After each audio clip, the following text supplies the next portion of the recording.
Morocco, 52 matches, 24 nations, 9 stadiums, 6 cities, 1 continent, 1 title, 1 goal. The undisputed champion of Africa. Wake up, Africa! 2025 African Cup of Nations is here, and it's time to yalla. What is your favorite animal? The Super Eagles, the Cartilage Eagles, the Teranga Lions, the Chipolopolos, the Foxes, or the Squirrels? Or are you for the Bafana, the Pharaohs, the Indomitable Lions, the Stallions, the Zebras, the Leopards, or the defending champions, the Elephants in the room? Well, whatever you are, it's time to rep your nation, make the loudest noise, and dirty your December with the best of football that the African continent has got to offer. No go carry last though. Who will be crowned champions? The Ivory Coast defending their title, runners-up in the Super Eagles, or Morocco hosted to win it? There's only one place to be, one continent to focus on, and one sport to stick with. Are you ready for this?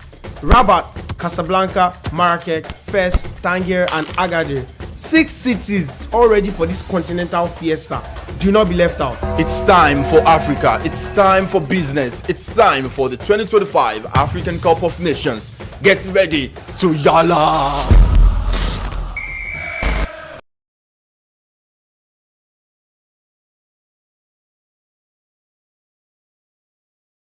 T5 Morocco hosting the drama for us, and I'm focused on Group C, where we do have Nigeria's Super Eagles, also alongside the Cartilage Eagles of Tunisia, the Brilliance of the Cranes of Uganda, and the Taifa Stars of Tanzania. Nigeria and Tunisia will be the top 2 sides surely as to their fixture standout game in the group stage of the competition, and the 2 sides have met in recent years. The Super Eagles got the better of Tunisia in the 2019 third place match for the Nations Cup, and the Tunisians got their pound of flesh in AFCON2021, where they knocked Nigeria out, Austin Eguavon's team in the round of 16 stage of the competition. I really am looking forward to when those 2 sides meet, more so with Tunisians brilliant in recent times. We saw them play out a 1-0 draw against Brazil in the friendly fixture. They had 28 points out of 30 in the World Cup qualifying series, did not concede a single goal, scoring over 20 goals. That's how good they are, and will be Nigeria Super Eagles, who themselves have their own fair share of challenges now. William Troost-Ekong has said bye-bye to international football. There's a whole issue around Stanley Nwabali and his fitness level. Ola Aina, Benjamin Frederick. Strongest point for Nigeria will always be their attacking department. Akko Adams and the quality of Victor Osimhen should come to the fore. Uganda, I think, will finish third in that group. They amassed even more points in the World Cup qualifying series than Nigeria. 6 wins out of 10. Games for them, not bad at all, and they are quite good in defense. Tanzania, well, qualifying for the Nations Cup back-to-back for the first time in so long a time. I think they'll finish bottom in that group. It'll be Nigeria and Tunisia battling for the top 2 spots, and then we'll see the brilliance of Uganda finishing third, with Tanzania finishing bottom.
Cup qualifying campaign, the Super Eagles of Nigeria will be aiming to make it up to football fans in Nigeria by trying to win a fourth African title. But the big question, the million-dollar question is, can they do that on North African soil?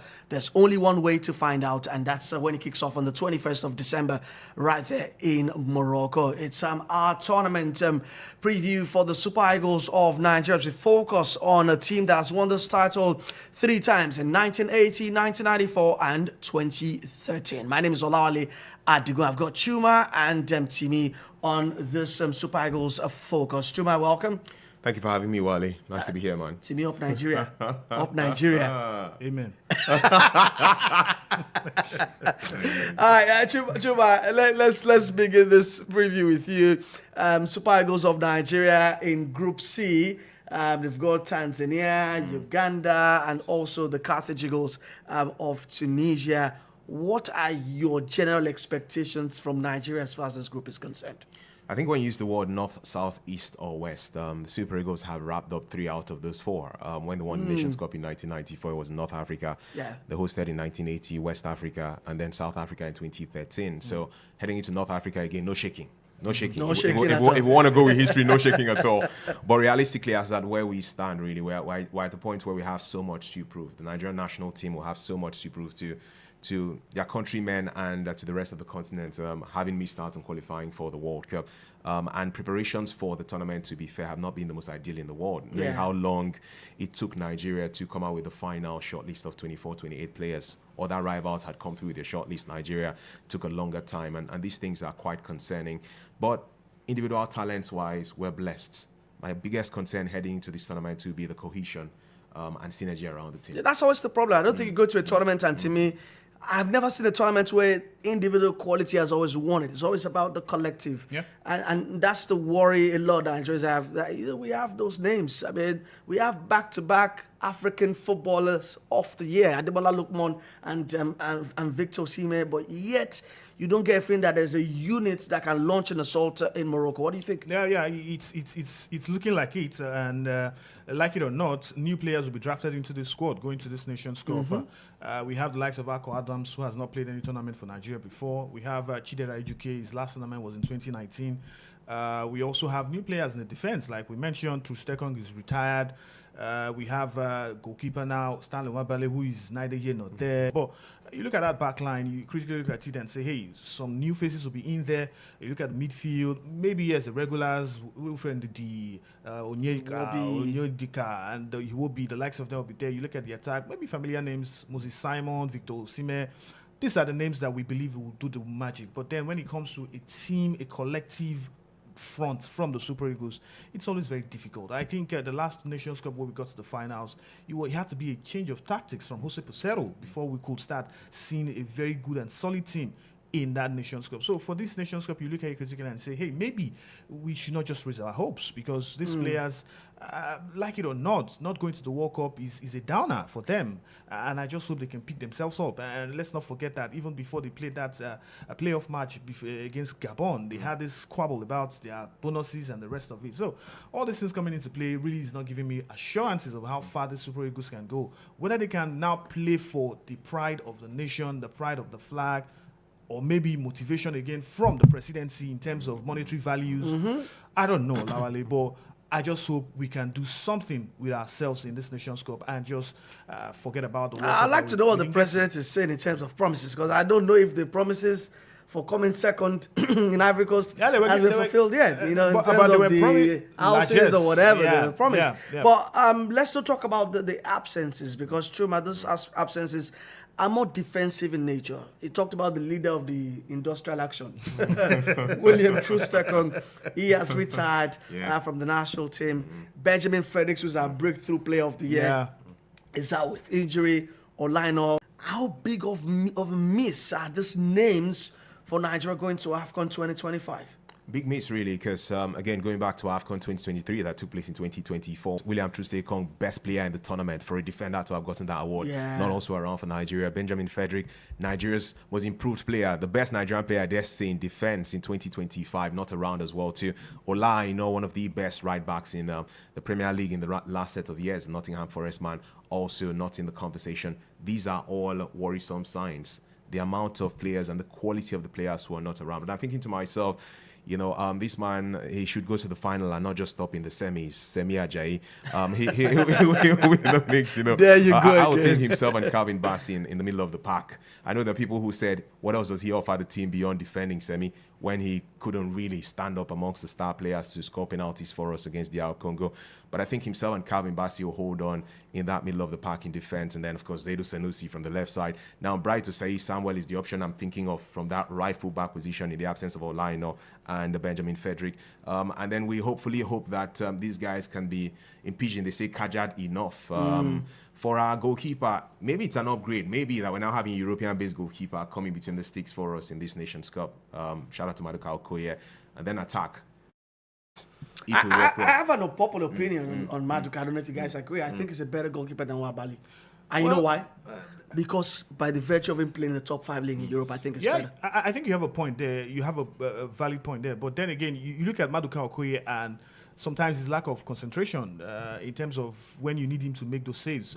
Sorry, I'm talking about Stanley Wabali. Okay, all right. Not Maduka Okoye, Stanley Wabali. I think the only issue with the goalkeeping aspect is lack of concentration in key moments for Stanley Wabali. And sometimes it can be very playful, which is, for me, not really necessary. Some things that he does, you look at it and say, this can only happen in the MPFL. You only do these things in the MPFL, not at the international stage. So apart from that, I think I want to still rate Stanley Wabali as one of our very good goalkeepers. But then Maduka Okoye, for me, really stands above Stanley Wabali. Stanley Maduka needs to I go would to say tournament. really, because Stanley has proven himself at Yeah, he has. Nigerian level. He has. Sometimes he can be better at club level, but at national team level, this person. I think shines. your I quality think should be able to shine through at any I level. know. I think the Yeah. only worrying If thing for Maduka can for be a Maduka- number one at Onyinye, Yeah. this is a big club in the Serie A. I mean, at best, a modest club in the Serie A, top 5 league in Europe. It means something. And when he was out during that ban, Yeah. he came back and took his place immediately. Yeah. That's how highly, the Costas Onyinye rates him. I think he's a very good goalkeeper. I think the only problem Nigerians have with him is the fact that they haven't forgiven him for that goal he considered against Tunisia. And guess what? Tunisia in our group again. Exactly. So maybe he has a chance to redeem himself. Now, let's talk about the administrators themselves. They have never covered themselves in glory, even with the preparation, the 54-man squad or provisional squad. But we understand, have given the manager, Eric Chelle, a target of getting to at least the semi-finals of the AFCON. And Chuma, I don't know what you make of this, because how does a team who gets to the final of the last tournament be given a target are you reducing the bar? Is that how low the standard has come for Nigerian football? They're not cut down jam cut off points now, but I think for me, this just feels like it's standard practice. Every time we have a Nations Cup, Raw was given these targets at the point too. I'm sure Pesero would have thought about this as well too. And something Timmy mentioned earlier, take away the 2008 AFCON where Betty Votes, ironically, for all of his greatness, took Nigeria to the competition. We got knocked out in the quarterfinals. If my memory serves me right, it was Ghana. That got us out of that competition. Take that away and take away the AFCONs that we did not qualify for, 2012, 2015, 2017. It looks like it's standard practice that when Nigeria goes to an AFCON, the minimum is semi-finals. And that's why we won more bronze medals in the AFCON than any other nation in the history of the competition. So that for me is like, it's the most basic thing in life. Getting to the semi-finals of the AFCON for Nigeria should be like qualifying for the AFCON. Once you qualify, try and get to that stage. I don't see it as any serious target. Austin Eguavon, yes, with his team lost to Tunisia in the round of 16 in AFCON 2021. You see how devastating that was, and you guys have spoken about not forgetting Maduka Okoye too. So an average Nigerian expects that when you go to the AFCON, at least bring bronze, come back, no matter how bad he wants to be. And for Chelle, I think that he's had the privilege, there's no excuse anymore, he's been with this team. He's played several matches, whether it's from the qualifying series for the World Cup, as many as 4-5, to coming into the playoffs, having the privilege of playing 2 more competitive games than any other African nation, apart from DRC, on this stage, on this level, as one of the favorites for the competition itself. So he should have had that cohesion and synergy. He should know his best 11 at this stage. I think at least 80% of that best 11. And as he goes into the competition, as far as you don't meet a Morocco or a Senegal in the early rounds, it should be normal that Nigeria gets to the semis. Yeah, and as we draw this Super Eagles focus to a close, Timmy, does winning the African Cup of Nations for the 4th time in the history of Nigeria, does it make up for not making it to the World Cup in USA, Canada, and Mexico next year? Well, in a way, he has to make up. I have always had this opinion that winning the AFCON is far greater than you showing up at the World Cup, because in the end, I don't think Nigeria... Timmy, can you press rewind? Yeah, well, I'm saying it again. I think winning the AFCON is far better than going to the World Cup and not winning it. I think for me, that's the best thing that can happen to Nigeria, going to the AFCON, winning the tournament. Because in the end, Olawale, you look at it critically, we've been to several World Cups and we've not even gotten to the semi-final. We've not even... Why you say several World Cups? Our World Cup started in 1994. No, it doesn't matter. 94, 98, 2010. Morocco. 2002. 2010. Yeah. I'll make you look like I've gone to a zillion World Cups. Olawale, World Cup. Morocco has... I don't think Morocco has gone to more than 10 World Cups. They've gotten to the semi-final. Senegal have gotten to... They've broken that quarterfinal edge. Even Ghana. Senegal, Ghana. Have you forgotten we're also the first to do the quarters at USA 994? Yeah, we only did the round of 16. No, sorry, actually. the round of 16 before we got bounced by Italy. But we've not gone past that in recent World Cups, and that's the problem for me. So, for me, I feel that even if we qualify for USA, Mexico, and Canada in 2026, we're not going to win it. That's the real truth. Do you share the sentiments, Chuma? Sadly, I don't. I know that, again, for club football fans, they always say, what does it profit a club to finish second in the league and not win anything compared to another one that wins the Carabao Cup or the FA Cup or something. So from a trophy perspective, I get his POV. But I'm thinking that it wouldn't pacify me or satisfy me. Nigeria winning the AFCON will not take away the embarrassment and shame and anger I have as to not qualify for the World Cup. The World Cup is the biggest party in the beautiful game globally. This is an AFCON now that they're saying they're not releasing players to you until 6 days before the tournament. We know how respected the World Cup is. Yeah. So I bet go to the World Cup. We've won AFCON 3 times in our lives. I did hold that on for now. And at least you've but seen qualify one for in the your World lifetime. Exactly, bro. But at least qualify for this World Cup. There's a chance that you could get to the second round, at least, as Stephen Keshi did and Clemens Westerhoff also did for us as well, too. So, Nigeria, if you like, win this AFCON, beat everybody 5-0, 5-0, 5-0, 5-0. It will not pacify me. Actually, for the Super Eagles for me, I think it will be a very good one if Nigeria can win this Nations Cup. Whether or not they qualify for the World Cup, for me, I feel that we are not Tibi is prepared. also making some fair point. Yeah, not it is prepared for silverware. this World Cup. This Yeah. is silverware. We're winning this a- is a being the tournament. best on the On continent. the continent. Because Olawale, in the end, whether or not we like it, the truth is that this World Cup we're talking about, it's for a secluded people or secluded nations. And this nation, like I mentioned them, it's not. Let me throw one at you quickly, and Chuma. Let's equate winning the AFCON to get into the semi-finals of the World Cup. Which is bigger? Which would you have for Nigeria? At this point. Which would you want for Nigeria? At this point, or if No, Nigeria... it's at this point. At this point, okay. Yeah, which would you want for Nigeria? Semi-finals at the World Cup, actually. So I think it Lale- still speaks to Chuma's point. But the reality on ground at this point is that we are not going to this World Cup. That's the reality on ground. That's how I'm We're asking. just trying to be hypothetical. Yeah, exactly. So for me, I feel I have resigned my fate that we're not going to this World Cup. So what can you do to appease me? It is by you winning this AFCON. Because if you don't win this AFCON, then it's been a shambolic year for Nigeria. So it's like, bashing my car so badly and then you buy a TV set for me to appease me. No. No. it's not going to be enough. You It's bash not the gonna expensive be- car now. So that's it. I'll be happy that you bought a TV for me. I'm grateful, but he's not pacified me for the issue. So, guys, where do you think Nigeria ranks amongst the favorites? If you're probably going to be doing a power ranking of 4 teams who are likely to win the AFCON and you want to put in Nigeria in there, Chuma, where do you think we rank? Before we failed to qualify for the World Cup, knowing that we had gotten to the AFCON final, I would have ranked us top 2. But as things stand now, with the absence that of some star players in defense and where we are in Nigerian football now, since you narrowed it to 4, I'll put us as number 4. If you expand it to 5, we'll be number 5. Wow. Simi, what about you? I think it will be top 3, like it or not. Yeah, because Nigeria has always shown that AFCON, if we get our acts right, if we get our players mentally prepared, we can go as far as semi-finals. And I'm not prepared to go lower than 3rd because for me, I feel we have the players. I think we have the players who should be hungry enough to go as far as the semi-finals. And I think that this coach wants to prove to the Nigerian fans that he's capable of leading Nigeria to glory if given that chance. So I feel Nigeria top 3. In fact, let me give you a shocker. If Morocco doesn't get into the semi-finals, I tip Nigeria as the favorites. You ask me, I will throw the Jose Mourinho way. If I speak, I am in trouble. Thank you guys for helping out with the preview on the Super Eagles of Nigeria and their chances going into the 35th edition of the AFCON. You guys definitely enjoy the very best of Africa's biggest football fiesta. Thank you very much, everyone, for enjoying this one. And we will continue to support the Super Eagles of Nigeria. So we say it right here. Go Super Eagles, soar Super Eagles, and we wish you guys the very best of luck.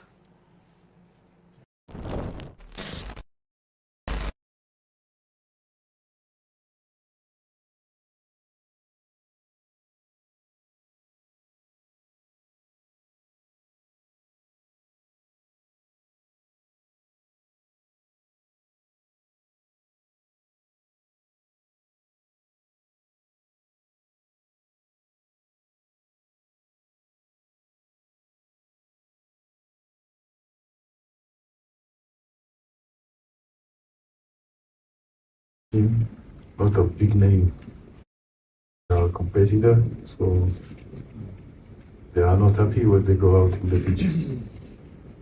They go out the pitch, so my job is to do some choice, and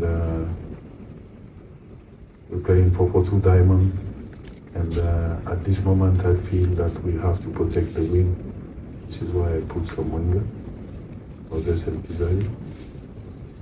And this is not a question about this game. So you play during 60 minutes.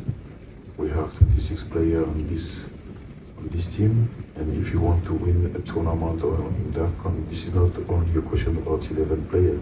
This is the question about the group. This is a technical question, and normally I suppose that I don't answer to your question, because if I answer you, I give some information for the other team. So yes, like you said, like I said to your friend for the last press conference, you have your vision and I have my vision. The baddest point is I'm the coach. So I have my vision, I have a game project, and this is every time I told to the journalist, I have my vision, I have my game project.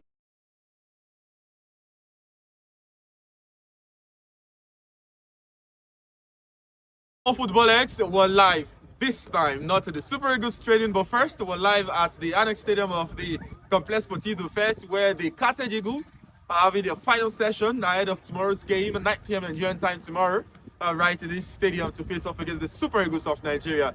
It's a big game of the Eagle up against another Eagle. One is Super, one is Cartilage, but one thing is sure, 90 minutes of football will deliver 3 points to either of the side, or 1 point to both sides. We will take all 3 points. All of the content from 54 Football X will be coming your way.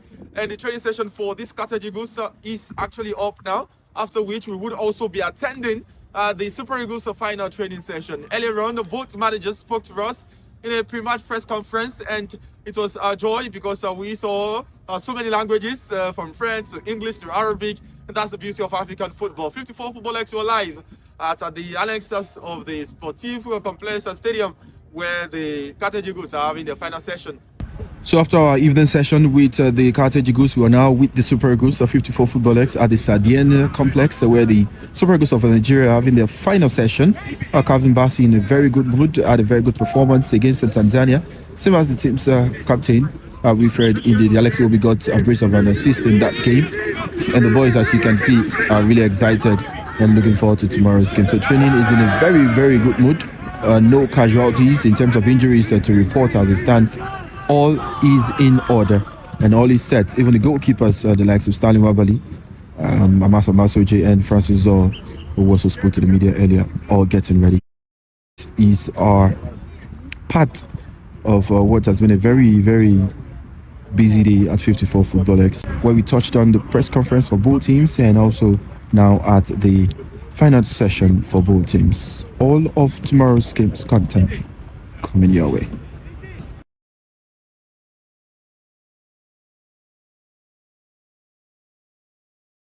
painful loss in 2019. Yeah, it gives us more confidence, you know, like when we talked about it, it was, the guys were like really prepared for it, you know, like we don't want to think about what happened, you know, we just want to face this one because definitely it's a new team, good players, a good group. So we're talking about it and we actually spoke highly of it because it's not going to happen twice, hopefully. Yeah.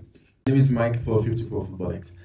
Last game we noticed Yakuba Ibini was with the team when you guys were having your pre-match before the game. How important is it to have legends of Nigerian football stay with you guys in terms of tournament like this? Yeah, it is very important for the ex-internationals to be with us in the group, not just be with us, also speak highly of us, give us the confidence. When you speak, you speak good about the team. It gives more confidence in the team because these players actually growing up, they looked up to you as players. So now you're in a different phase of your life. So I think all the team needs is just encouragement, positive encouragement, and coming to the group and giving more confidence to the team actually motivates the team also. So I think it's not just coming around, also it's also speaking highly of the team. Thank you.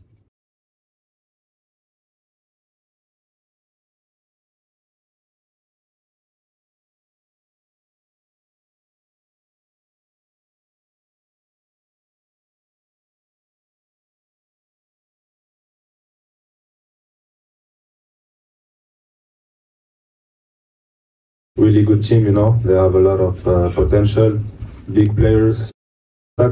So I don't think that we have a lot of worries because we are really confident also about ourselves, but we just need to be like really focused. We know it will be a big game, maybe the final of the group stage. So we are not afraid, but yeah, we have a lot of respect to this team, to these players, so we will prepare as much as we can and we hope to make the biggest game possible tomorrow. Our last game against Nigeria in the AFCON in Garo, as you say, it was a really good ending. We won this game. We knew it was tough because we had a lot of players who had COVID, but I think our solidarity and really we show that we can beat anyone in any circumstances. So yeah, it was a really nice game. Tomorrow will be another story. We know there is a lot of changes in their team, in our team, a lot of players changes. So yeah, I don't think we are favorite for tomorrow because Nigeria also did a really big game for the first game. They are doing well, and we know also the players, the individuality they have. So I think will be like a really good game. And as I said, we are confident. We hope to make a nice game, a good game, because we know maybe this is the final of the group stage. So we want to finish first, and it will be tomorrow. So hopefully we will do a great game. It will be a nice fight, and the better will win, hopefully.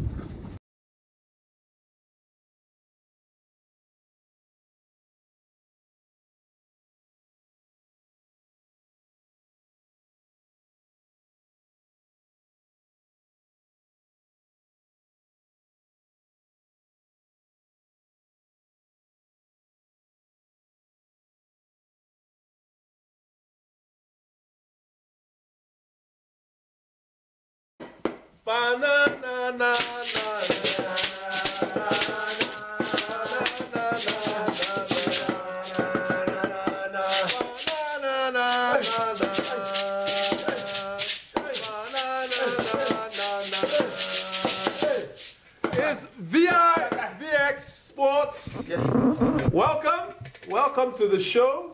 Forgive our slight bias tonight, but it is Super Eagles o'clock.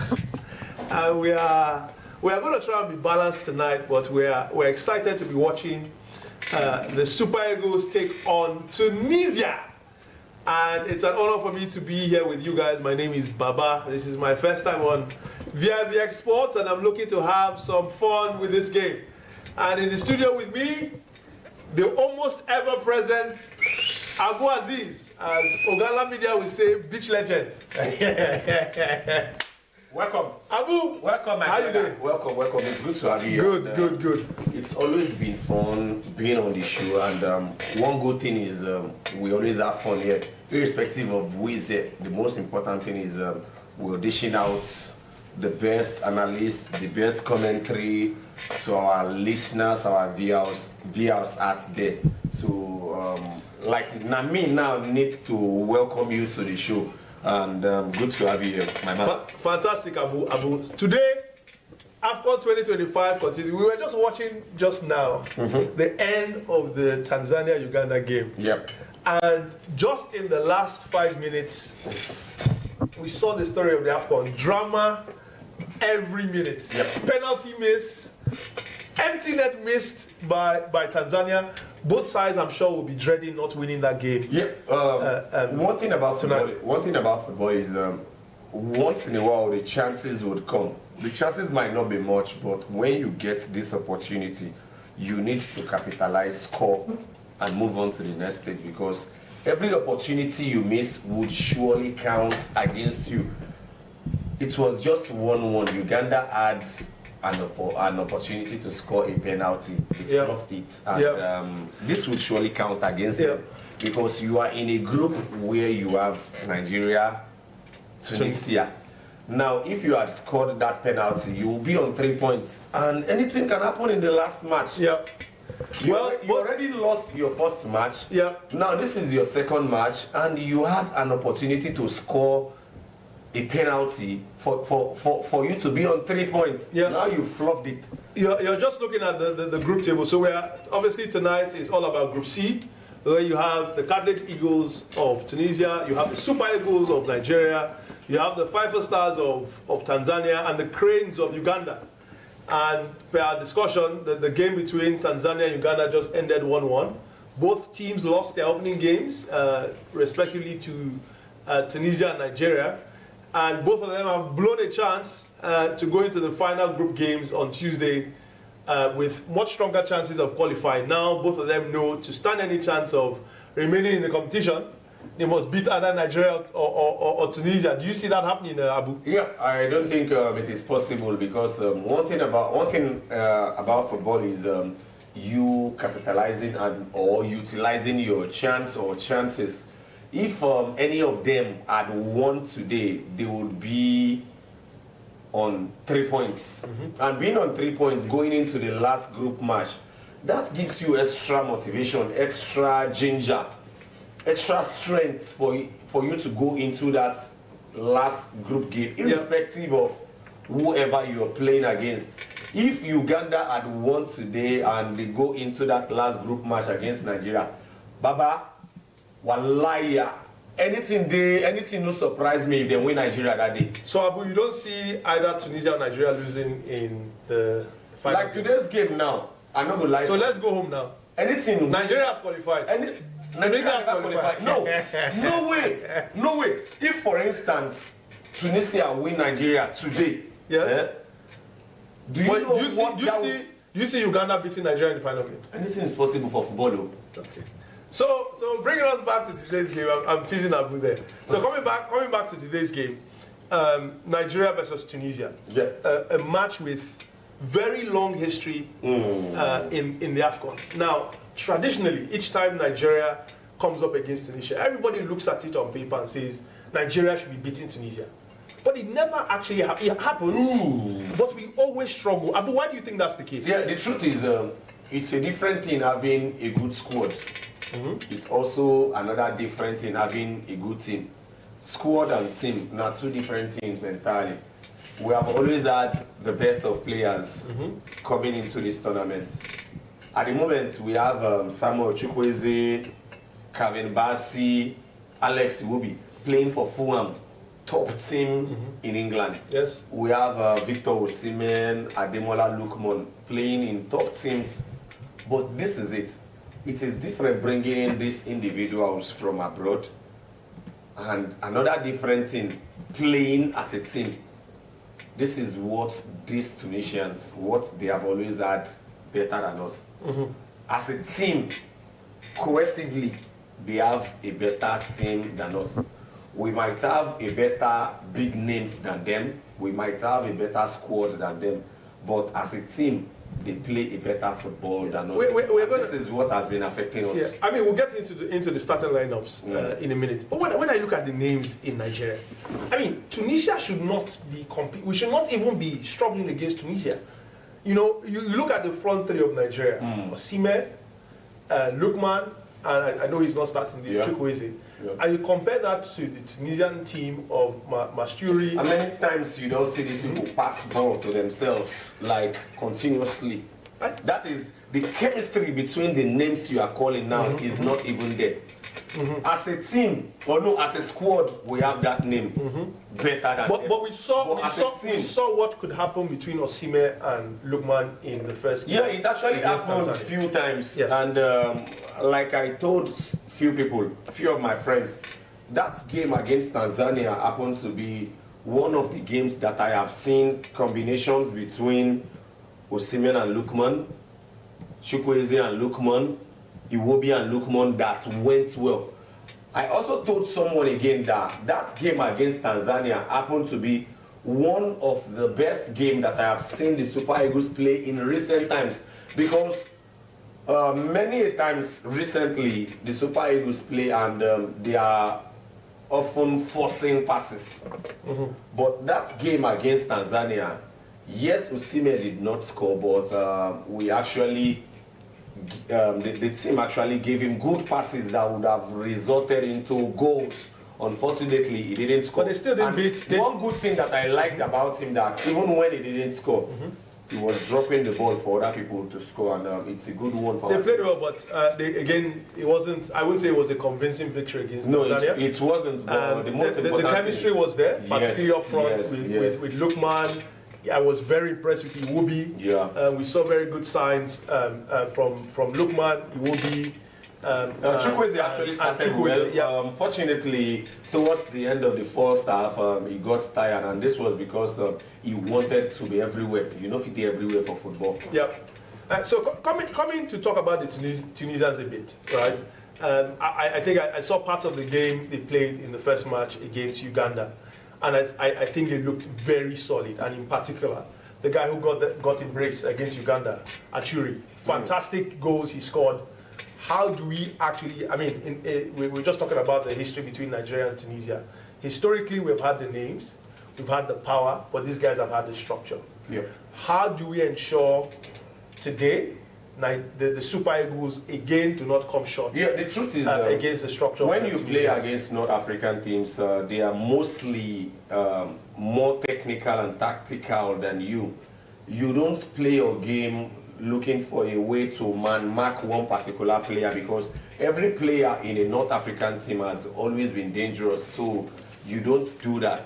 For instance, the Moroccans played their first match. Ayoub got in as a second substitute. He scored a spectacular goal, the kind of goal that I love to score. Who? And Ayoub. The bicycle kid? Yeah, the bicycle kid. Oh, El Kabi. Yeah, Kabi Ayoub. Yeah. He scored, and in their second match, they decided to start him. They didn't get a goal. This is because they have so much qualities in their team, anyone can start. You don't prepare your mind that you want to mark this particular player. So, talking about the Tunisians right now, you don't prepare, we as Nigerians, we don't prepare our minds that we want to mark Elias that scored 2 goals in their first match, because every other player in that team is dangerous. So we just need to play our game, play them out completely, make sure they don't dictate the play. That is the most important part of the game. And when we try as much as possible to get our goals, I think we are good to go. It's going to be a fascinating battle. I think the old adage of power of the Nigerians versus structure and discipline of the Tunisians will definitely be on display again today, and we will see who will battle to win. Thank you for joining us. This is vivxsports. If you are joining us for the first time, please don't forget to hit the subscribe button. We are here always promoting African sports. AFCON is the beacon of African sports, and we are pleased to have you join us. We are always here each time there's a big game during the competition. Please turn on your notifications so you know when we go live, and please feel free to join the conversation. by calling us on +234-813-6197658. We are here. We are happy to take your views and hear from you. Myself and Abu are going to be here from start to finish, and we are looking forward to an exciting game that's coming off from the stadium in Fes. How do you say the stadium in French? Complexe du Fes du Sportif, or is it?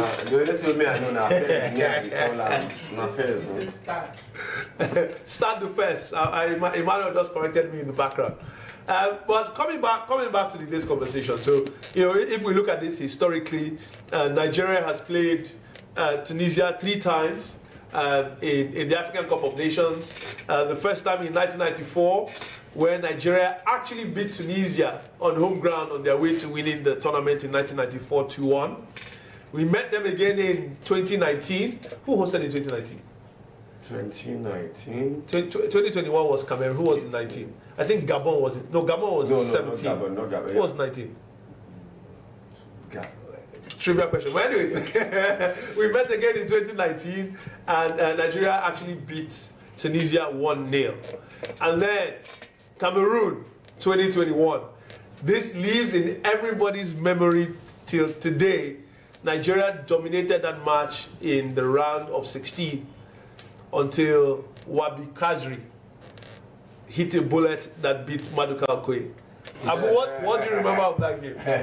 It's actually one game that I don't like talking about because we actually started well.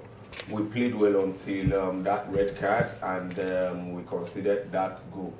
One thing I just want to believe is football will surely be football, and the result will surely come irrespective of how you play.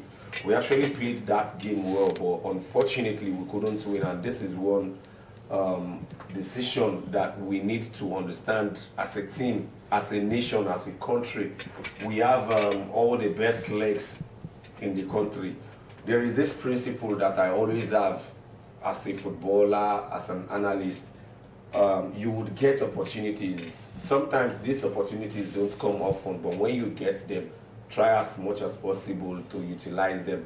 That came against Nigeria. The Tunisians, they tried as much as possible to play these penetrative passes. Unfortunately, it didn't work. Then they had a plan B, and the plan B was individual brilliance, and that individual brilliance was just shoot from outside. They did that and they scored, boom, and that was the end of the game. That match still lives in my memory as one of the most painful results. It has to be. It has to be because we were not even be watching Nigeria. We were not even expecting that goal to come in. Unfortunately, that was it, and it ended that way. Irrespective of how we started good, how we started well, we were doing everything until that goal. And one thing about football is once you concede, you start struggling to get an equalizer, start looking for means to do everything possible. Unfortunately, it didn't work for us, and that was the end for us. Yeah. I'm sure many Nigerian fans, we started that tournament fantastically. I remember Kelechi's goal against Egypt. Everybody went into that game with high hopes, with the names we had on the team sheet and how the team were playing. And we got stuck against the Cartilage Eagles. And Wilfred Ndidi was speaking at the pre-match press conference, and he said, this is a match for redemption. 4 years down the line, the Super Eagles have a chance to prove again that they are the #1 Eagles on the continent. Let's see whether they'll be able to prove that. But, Abu, we have seen a sort of renewed spirit in the Super Eagles camp following the World Cup disappointment.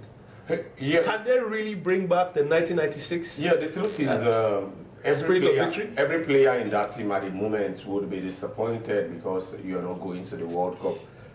No matter who you are as a professional footballer, the World Cup is the highest level you would get to. Even if I don't play Real Madrid, I don't play Man U, I don't play Chelsea, I don't play AC Milan. Once I play World Cup, I don't stay satisfied. Me, for instance, I did not even play for the Super Eagles. I played beach soccer, make on a year, beach soccer, but I don't play 3 World Cups. So there's nothing you want to tell me about football where I never enjoyed. Yes, na beach soccer. beach soccer is not even rated as the regular football. But for this me to represent- this Osimhen swag in this picture is just Baba, it's too bad.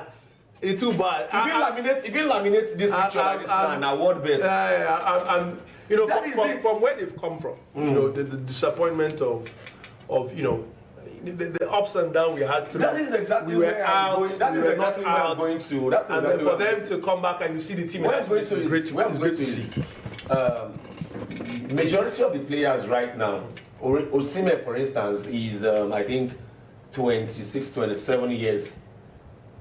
Majority of the players in that team, they are like 26, 27, you get. And missing out on the World Cup might be the last time they would go to the World Cup. So that already is a big disappointment for the old players. So they want to do everything possible to win this AFCON. Winning this AFCON will give them some memories. Will it really ease the pain of missing the World Cup? Very well, it would. So you Because think every victory, as a Nigerian fan, every victory, which one would you take? Winning the AFCON or going to the World Cup? As a Nigerian winning fan, the AFCON or going to the World Cup. yes. Yes, winning the AFCON. Because lifting that cup. Are you goes just saying very, that? very long way. You know when they talk say now condition they make crayfish bend. No, Are you saying that because you don't say no, this is it. This is it. Yeah. What if you qualify to the World Cup and you get knocked out? in But you first just round? you just said something now, Abu. Going to do, you don't go 3 beach World It's Cup. paramount. Nobody will talk anything to No, you. nobody. So you That's know, why I said you know if the you now, power if of you the now World Cup. win Yes. the AFCON, you use and clean down and small, but not be completely. No. Not be completely. Because the World I'm Cup very happy. guys. I'm very happy to see the boys in high spirits. Yeah, Right. yes, And to see, you know, the fact that they are trying to bring what we had in 1996, and hopefully they are able to turn out and do that. But that World Cup, 12 years. No. Nigeria not being going to World Cup for 12 years. Majority of the players right is now extremely would not painful. test the And World Cup anymore. it's a sign of where football is. That But is let's just the truth. But more just try as much as possible. Ginger, they make them carry this AFCON. If they carry this AFCON, at least exactly. At least our Ghanaian brothers will not have too much to say if we carry that one. But moving on, I think the starting lineups are in now. We will start with the lineups for Tunisia. I think this is roughly the same starting lineup they had against Uganda. In goal is Damen. I think this is a 4-3-3 formation from Coach Trabelsi. Damen in goal. Right back, Jan Valery. In the middle, the two center backs, Talbi and Brown, will be looking to stop the duo of Victor Osimhen and Ademola Lookman. At left back, you have Abdi. And then you go into the midfield, it's a 3-man midfield. Sassi, the captain, Romdani in the middle, and Saskiri, I hope I said that right, forming that 3-man midfield. And then up front, looking to break the Nigerian backline, is the man who already has a brace during this tournament, number 7, Elias Achuri. In the middle, Mashturi, who is a very strong striker, who will be looking to give Semi Ajayi and Calvin Bassey problems. And then Mabry on the left. I mean, what do you think of this lineup? Yeah, it's a good one for them. And like I always say, the North Africans, they always have this tactical and technical brilliance in their team. And that was actually what they brought in their first match against Uganda. They won 3-1. It's a very, very good one. But the Nigerian team that I watched against Tanzania is also a very, very good team. So I expect a very, very fierce battle in today's game. And they have actually listed their first 11. I don't think the Nigerian defense line, anytime I say defense line, I don't talk about individuals. I talk about defending as a team. If Nigeria defend well as a team, I don't think Elias Achuri would be able to dominate that defense line. They also have Masturi that is also playing from the point man. So they have a very, very good attack, but most times the Nigerian team concede goals from lack of concentration and lack of communication. And that's where we typically struggle. It has always been like that for a while. The North Africans, they have I mean, look at Egypt yesterday against South Africa. Go down to 10 men. They lock up shop. South Africa struggle. They walk away with their 1-0 victory, right? The tactical discipline and the steadiness of the way they play has always been a strong point for the North African team. It has always been them for the North Africans, not just the Egyptians, not just the Moroccans. We are also looking at the Algerian team. They are always disciplined from the start to finish, irrespective of if they get a card or something. They do everything possible to keep that shape. That mentality is what works for them. So Nigeria just need to try everything possible to just make sure we don't lose concentration. Also, we are playing on the North African ground today, and there is this thing the Tunisians would always do. They would always frustrate you so you can react. When you react, you're being carded, and a red card against your team brings problem. And this is one place that we Nigerians need to work on. I always say this thing about Victor Osimhen. So many people complain about his reactions towards opponents and towards referee. In tournaments like this, the AFCON, the referees are always ready to dish cards to you whenever you react to them that way. This is where we have some matured players in the team where you can caution Victor Osimhen. Man, calm down. Let's play.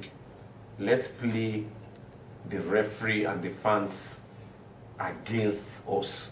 Pictures coming out from first. I think it's fair to say Nigeria is almost going to be playing an away game. Yeah, we are already playing an away game. I think 80-90% of the team of the fans are going to be Tunisian fans. It is normal. We are playing against a North African team, and you don't expect fans from Morocco to support Nigeria unless they have one big battle against Tunisia. But no, they don't have a big battle against Morocco. The fans would surely support their African brothers. And this is where we as Nigerians need to play as a team. And keep our composure. We do everything possible to stay focused, stay composed, to not play into the referee's whistle, because the referee will be looking for an opportunity for you to just disrespect them. And this is what we don't want at the moment. Coming to the Nigerian lineup, the teams will soon start coming out from the tunnel. Eric Chelle has made 2 changes. At the back, Stanley Wabali maintains his place in goal. Bright Osai Samuel maintains his place at right back. The centre-back pairing of Semia Jai and Calvin Bassey remains unchanged. Bruno Yemachi comes in, replaces Zaidou Sanusi, making up the back 4. In the middle, it's 4 in the middle. Frank Onyeka has come in for Samuel Chukwueze, Captain Wilfred Ndidi, Alex Iwobi, and Ademola Lukman. And up front, he's maintained the top 2, Akko Adams and Victor Osimhen. Yeah, it's a good one for us. And like I always say, no 2 game is the same. And we've played against Tanzania, and today we're playing against Tunisia. Their strength is often in their midfield and their wings. They always have this pacey, trickish wingers, and this is the more reason why we don't need to allow them dominate the game, because once they dominate the game, they spread the ball to their wings, and one-on-one, they have always been dangerous. So I think bringing in Onyeka to the midfield to support Ndidi is a very, very good one for us. So we have Onyeka and Ndidi.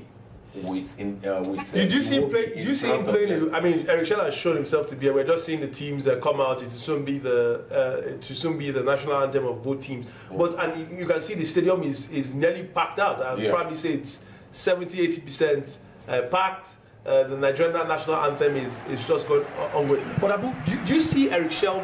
I mean, he's shown himself to be a 4-4-2. His preference formation to be 4-4-2. Do you think he's going to switch it tonight? I think we're actually going for a 4-3-3 today, and we actually talked about Onyeka. It's not even Onyeka I'm saying right now. I am saying Frank Onyeka. I think it's a very, very good one. In the last AFCON, Frank Onyeka, the tank happened to be one of our best players in that tournament. he used his strength, his energy to win that midfield for us, and I think it will be very, very essential in today's game. Once we have in the Frank Onyeka and Iwobi in that midfield, it gives that Iwobi that chance to rove in that midfield, support the attack with Ademola Lookman and Victor Osimhen. So I think it's a very, very good one for us. So offensively, we have Victor Osimhen, Adams, Akor, we have Ademola Lookman. Defensively, we have Iwobi, we have Frank Onyeka, we have Ndidi with the other foremen defensively. So it's a very, very good one for us. But the most important thing is we need to just do everything possible not to play into the hands of the referee. And the most important part, in our half, in our box, the communication from the goalkeeper to the defenders, which has always made us concede goals, should be reduced today. Well, we'll wait to see. To be interested to see how Eric Chelle has lined up and sets up his boys. As Abu has said, 4-4-2, 4-3-3 looks possible. Will he go man for man with the Tunisians in the middle, or will he maintain what he loves to maintain in terms of his diamond 4-4-2 formation? We'll be right back with kickoff. The teams have just finished national anthem, and we'll be talking you through the game. See you shortly.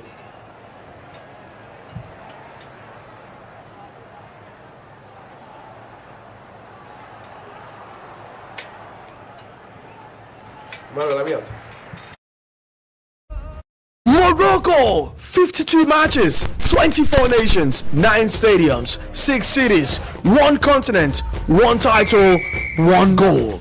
The undisputed champion of Africa. Wake up, Africa! 2025 African Cup of Nations is here, and it's time to yalla. What is your favorite animal? The Super Eagles, the Cartilage Eagles, the Teranga Lions, the Chipolopolos, the Foxes, or the Squirrels? Or are you for the Bafana, the Pharaohs, the Indomitable Lions, the Stallions, the Zebras, the Leopards, or the defending champions, the Elephants in the room? Well, whatever you are, it's time to rep your nation, make the loudest noise, and dirty your December with the best of football that the African continent has got to offer. No go carry last though. Who will be crowned champions? The Ivory Coast defending their title, runners-up in the Super Eagles, or Morocco hosted to win it? There's only one place to be, one continent to focus on, and one sport to stick with. Are you ready for this? Rabat, Casablanca, Marrakech, Fes, Tangier, and Agadir. 6 cities all ready for this continental fiesta. Do not be left out. It's time for Africa. It's time for business. It's time for the 2025 African Cup of Nations. Get ready to yalla!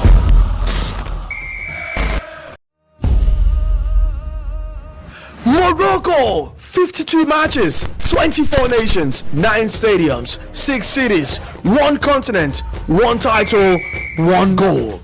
The undisputed champion of Africa. Wake up, Africa! 2025 African Cup of Nations is here, and it's time to yalla. What is your favorite animal? The Super Eagles, the Cat.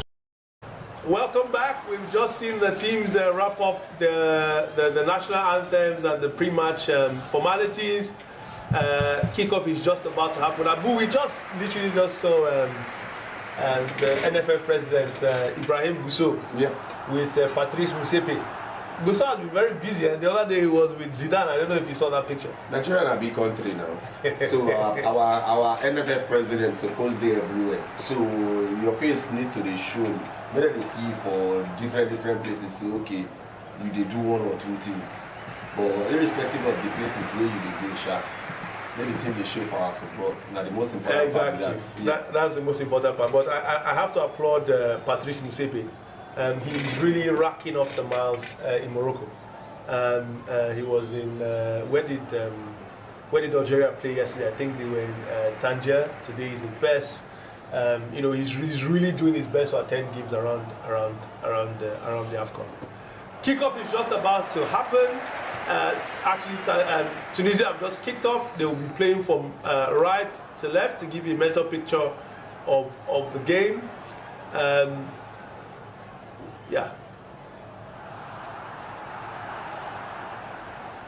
I'm still trying to work out the formation we have here, Abu. Early stages, the teams are still settling in. Tunisia on the offensive, first touch for Iwobi. I think there's a new swagger to Iwobi's game, Abu, from what we saw against Tanzania. From what I've seen is that Iwobi and there's Lukman and Osimhen are well caught out there. I think that was by Brun, the number three of Tunisia. Yeah, from what I have seen, Eric Chelle likes to play his wingers to drop into the midfield, and this is what he has always been doing. So in today's match, Alex Iwobi and Ademola Lookman, they are playing from the wings, but their primary duty is to drop into the midfield. You can see Alex Iwobi dropping into the midfield, but primarily he's playing from the left wing. Ademola Lookman plays from the right wing. We are using two-man attack, which is Adams, Akor, and Osimhen. Yeah. Well, both teams are still settling into the game. A battle for dominance has started.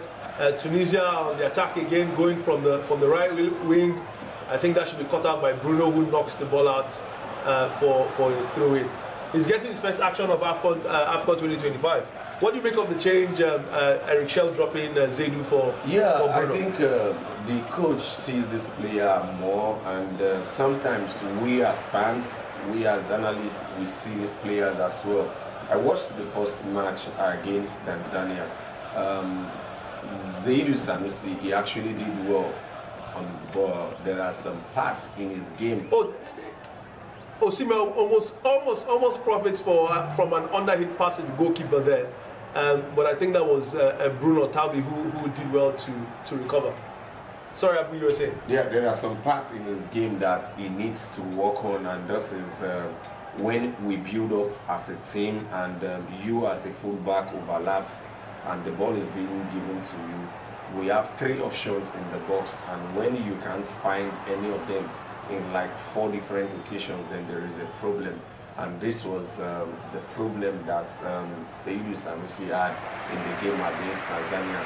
His final ball into the half, into the box, is actually suspicious. So I think maybe that is the more reason why he's been. I thought he was quite. I think he was quite solid against Tanzania. Yeah, it was good. It was good. It was good. Like I said, forward. But like I said, in the final third, these are some little parts that a coach sees in you offensively. You see players like Marcelo. Long ball there from Calvin Bassey to Akpo Adams, cut out well and marshalled out by the Tunisian defense. Yeah, you see a player like Trent Alexander-Arnold. Yeah. So many people, 1 million people out there will say defensively he is terrible, but offensively he is very, very good. Yeah. In a season, you see Trent Arnold having like 10 assists, 11 assists. So there is no way you can rule that part of his game out. And I think it's a very. Calvin Bassey trying to show Masturi who is boss there. It's going to be an interesting battle through the game. Free kick given to Tunisia. They are now on the attack. 4 minutes in, I would say it's quite balanced so far. Very, very balanced. Talking about Calvin Bassey, this is the part that he has shown from his game that he is ready to play African football, because if you play African football. Chance for Tunisia. Well blocked there, and Nwabali gets his first touch of the game. Quick throw out to Akpo Adams. Akpo Adams is brought down. Free kick to Nigeria. Yeah, playing in Africa, and especially the AFCON, you need to be extremely physical, and this is the part that Calvin Bassey has brought into his game that has made him settle. At the moment, he is one of the most consistent Super Eagles player, and it's a very, very good one for him. Hopefully, players like Ryan Alebiosu, that is a debutant in this tournament that came from Blackburn Rovers, would be able to learn 1 or 2 things before he starts playing. I'll be really interested to see how Eric Chelle uses some of the new boys if they're ever called upon. Yeah, they just need to sit and watch, to learn, to understand the African football. He will be with the ball. Nice pass there to Osimhen. He knocks it out to Brighton. Shot from Osimhen over the bar. Nigeria seem to be slowly warming up there, Abu. Yeah, this is how we get into the rhythm of the game. We just need to be calm and make sure we try as much as possible to bury these half chances, because in games like this it might not come often. So the little time we get it, let's try as much as possible. But the good pass from Alex Iwobi to Osimhen to Osai, this is a very good link-up play from the foul committed by Calvin Bassey, talking about the physicality that he has put into his game. And I think from when I started seeing Calvin Bassey in the Super Eagles to what I see now, he's becoming one of those reliable guys. Yeah, very reliable, and reliable guys he at the has back, added the physical side to him. But like what I said earlier, in as much as we want to go toe-to-toe against the Tunisians, we need to do everything possible not to play into the hands of the referee, because in the last 2 minutes now, the referee has sounded his whistle twice against Calvin Bassey, against the striker. So we need to be careful not to play into the hands of the referee. Yeah. Throw it to Nigeria. Ball with Semilogu Ajayi, who has, football changes very quickly. Missed the penalty that eventually knocked Nigeria out of the World Cup and comes to the AFCON. He scores our opening goal against Tanzania. Ball in there from Franco Yeka, cleared out, and the Tunisians are able to clear their lines. And now on the attack here, foul again committed by Bright Osai this time. The game has been very start and stop up till now, Abu. Yeah, it's expected, because the two teams, they are big teams, so everyone needs to be calm and know the rhythm of the game and take it gradually. I believe that by the time we get to 20-35 minutes, we should be able to see difference. Yep. Ball out there from Wilfred Ndidi looking for Akpo Adams, but well caught out by the Tunisian defense. Abu, so far in the AFCON, we are yet to see any surprise results. It looks like the big boys are either beating the big teams or are leaving it all square when they meet themselves. What do you think the difference is between I think this AFCON and the last? Football is actually evolving every day, and no team wants to lose, and even the team that is not winning. Ball out to Akpo Adams, sorry Abu. Crossing, Osimhen, go, but what a chance! What a chance there! Fantastic combination from Akpo Adams and Victor Osimhen. It was nearly 1-0 to Nigeria. Fantastic ball down the wing. One-time cross. Osimhen just over the bar. That would have been an absolutely fantastic, well-built-up goal there. The truth is, Osimhen should have buried that. Chances like this don't come often. Osimhen should have buried that. If you go back to the game against Tanzania, Osimhen actually had a few chances that he couldn't convert. But like I always say, if you want to be a good striker, you will be missing chances. The chances will come. If you don't miss chances as a striker, it means you are not a good striker and the chances doesn't come. But one thing is, chances like this should be buried. Yeah, Osimhen should have. The Victor Osimhen we know should have been buried. One thing I like with the combination between Akpo Adams and Osimhen is that Akpo Adams do everything possible to create those opportunities, and it was a fantastic cross by him. Exactly fantastic. What he has done. Fantastic cross. Exactly what he has done, and it's a very good one. Hopefully he continues this way. Fantastic play there again. Ball out to Bruno Yemachi. Osimhen, no, cleared out. The ball is now with Bright Osai Samuel. He touches up. The move breaks down there, but Nigeria winning back. He's back with Bright Osai Samuel. A deflection. Corner to Nigeria. It seems like the Super Eagles are stepping up the pressure on Tunisia. Very good start for the team, and we just need to continue with this momentum, and we hope and expect that from this pressure we are being able to score a goal. And because it seemed like Tunisia, if you don't score them this period with this pressure, when they get the rhythm, when they get into the game, and they score you, it becomes a problem for you. So as we mount this pressure, we just need to do everything possible to at least get a goal as soon as possible. Yeah, well, it's really important in football. When you're on top, you really need to drive your advantage. Yes, now even as a man, if you did on top, if you did on top, I mean, you don't go another, you don't go another direction. Corner to Nigeria. Look back with the cross. Head again by Victor Osimhen. Just wide again. You know, the truth is, it is good that this is happening. Even with Osimhen, it makes the opponents tell themselves that we are in problem, we are in trouble. Because it was another free header. You know, in the last few minutes, we've had good opportunities, good chances. Unfortunately, we have not been able to score. So we just need to just keep this tempo going, and hopefully we get a quick goal. I think that's that you summarize it very well. Yeah, when you're on top, Nigeria needs to find that goal. Exactly, as a man, to press on that advantage. As a man, you need to be on top. I don't think you go that road again. Take control, lead. The Nigerians are now starting to press the Tunisians heavily up front, but throwing there the Tunisians with a quick one, the ball down the line. But I think this should be for Bright Osayi Samuel. Well covered. He gets the ball out, passes to Cameroon Bassi. Fantastic composure shown there by Bright Osayi Samuel Abu. Yeah. And the ball down the line, it seems this is something that the Super Eagles have worked on. This is like the third or fourth pass we're seeing down the line for either Osimhen or Adams. When you have when you have a midfield of Ndidi, Frank Onyeka, and Iwobi, you are being given that opportunity and chance to dominate, to keep the ball more.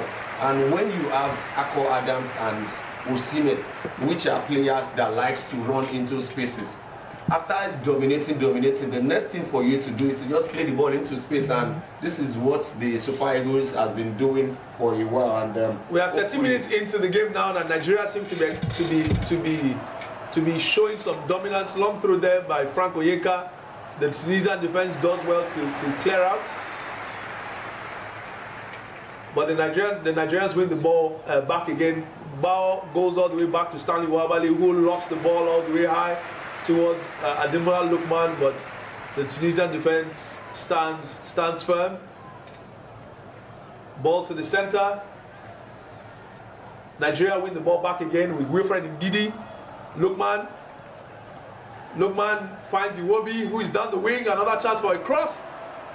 Well dealt with again. I think that was by Talbi. Foul by Lookman. Yeah, I think I like the interplay between Alex Iwobi and Ademola Lookman. They've been everywhere, and for them to be everywhere, it gives that midfield a different dimension to keep the ball more, to have more option. Yeah. Lookman will remove Abdi's shirt for them. The Tunisians with the ball, they are giving themselves the chance to just slow down the tempo of the game. We're not seeing the possession of the match so far, and Nigeria have had 67% of possession. Yeah, so far so good. Nigeria need to take advantage of this moment. They have been doing well so far, but like I say, they need to try as much as possible to get a goal in this first half, because it would mean a lot.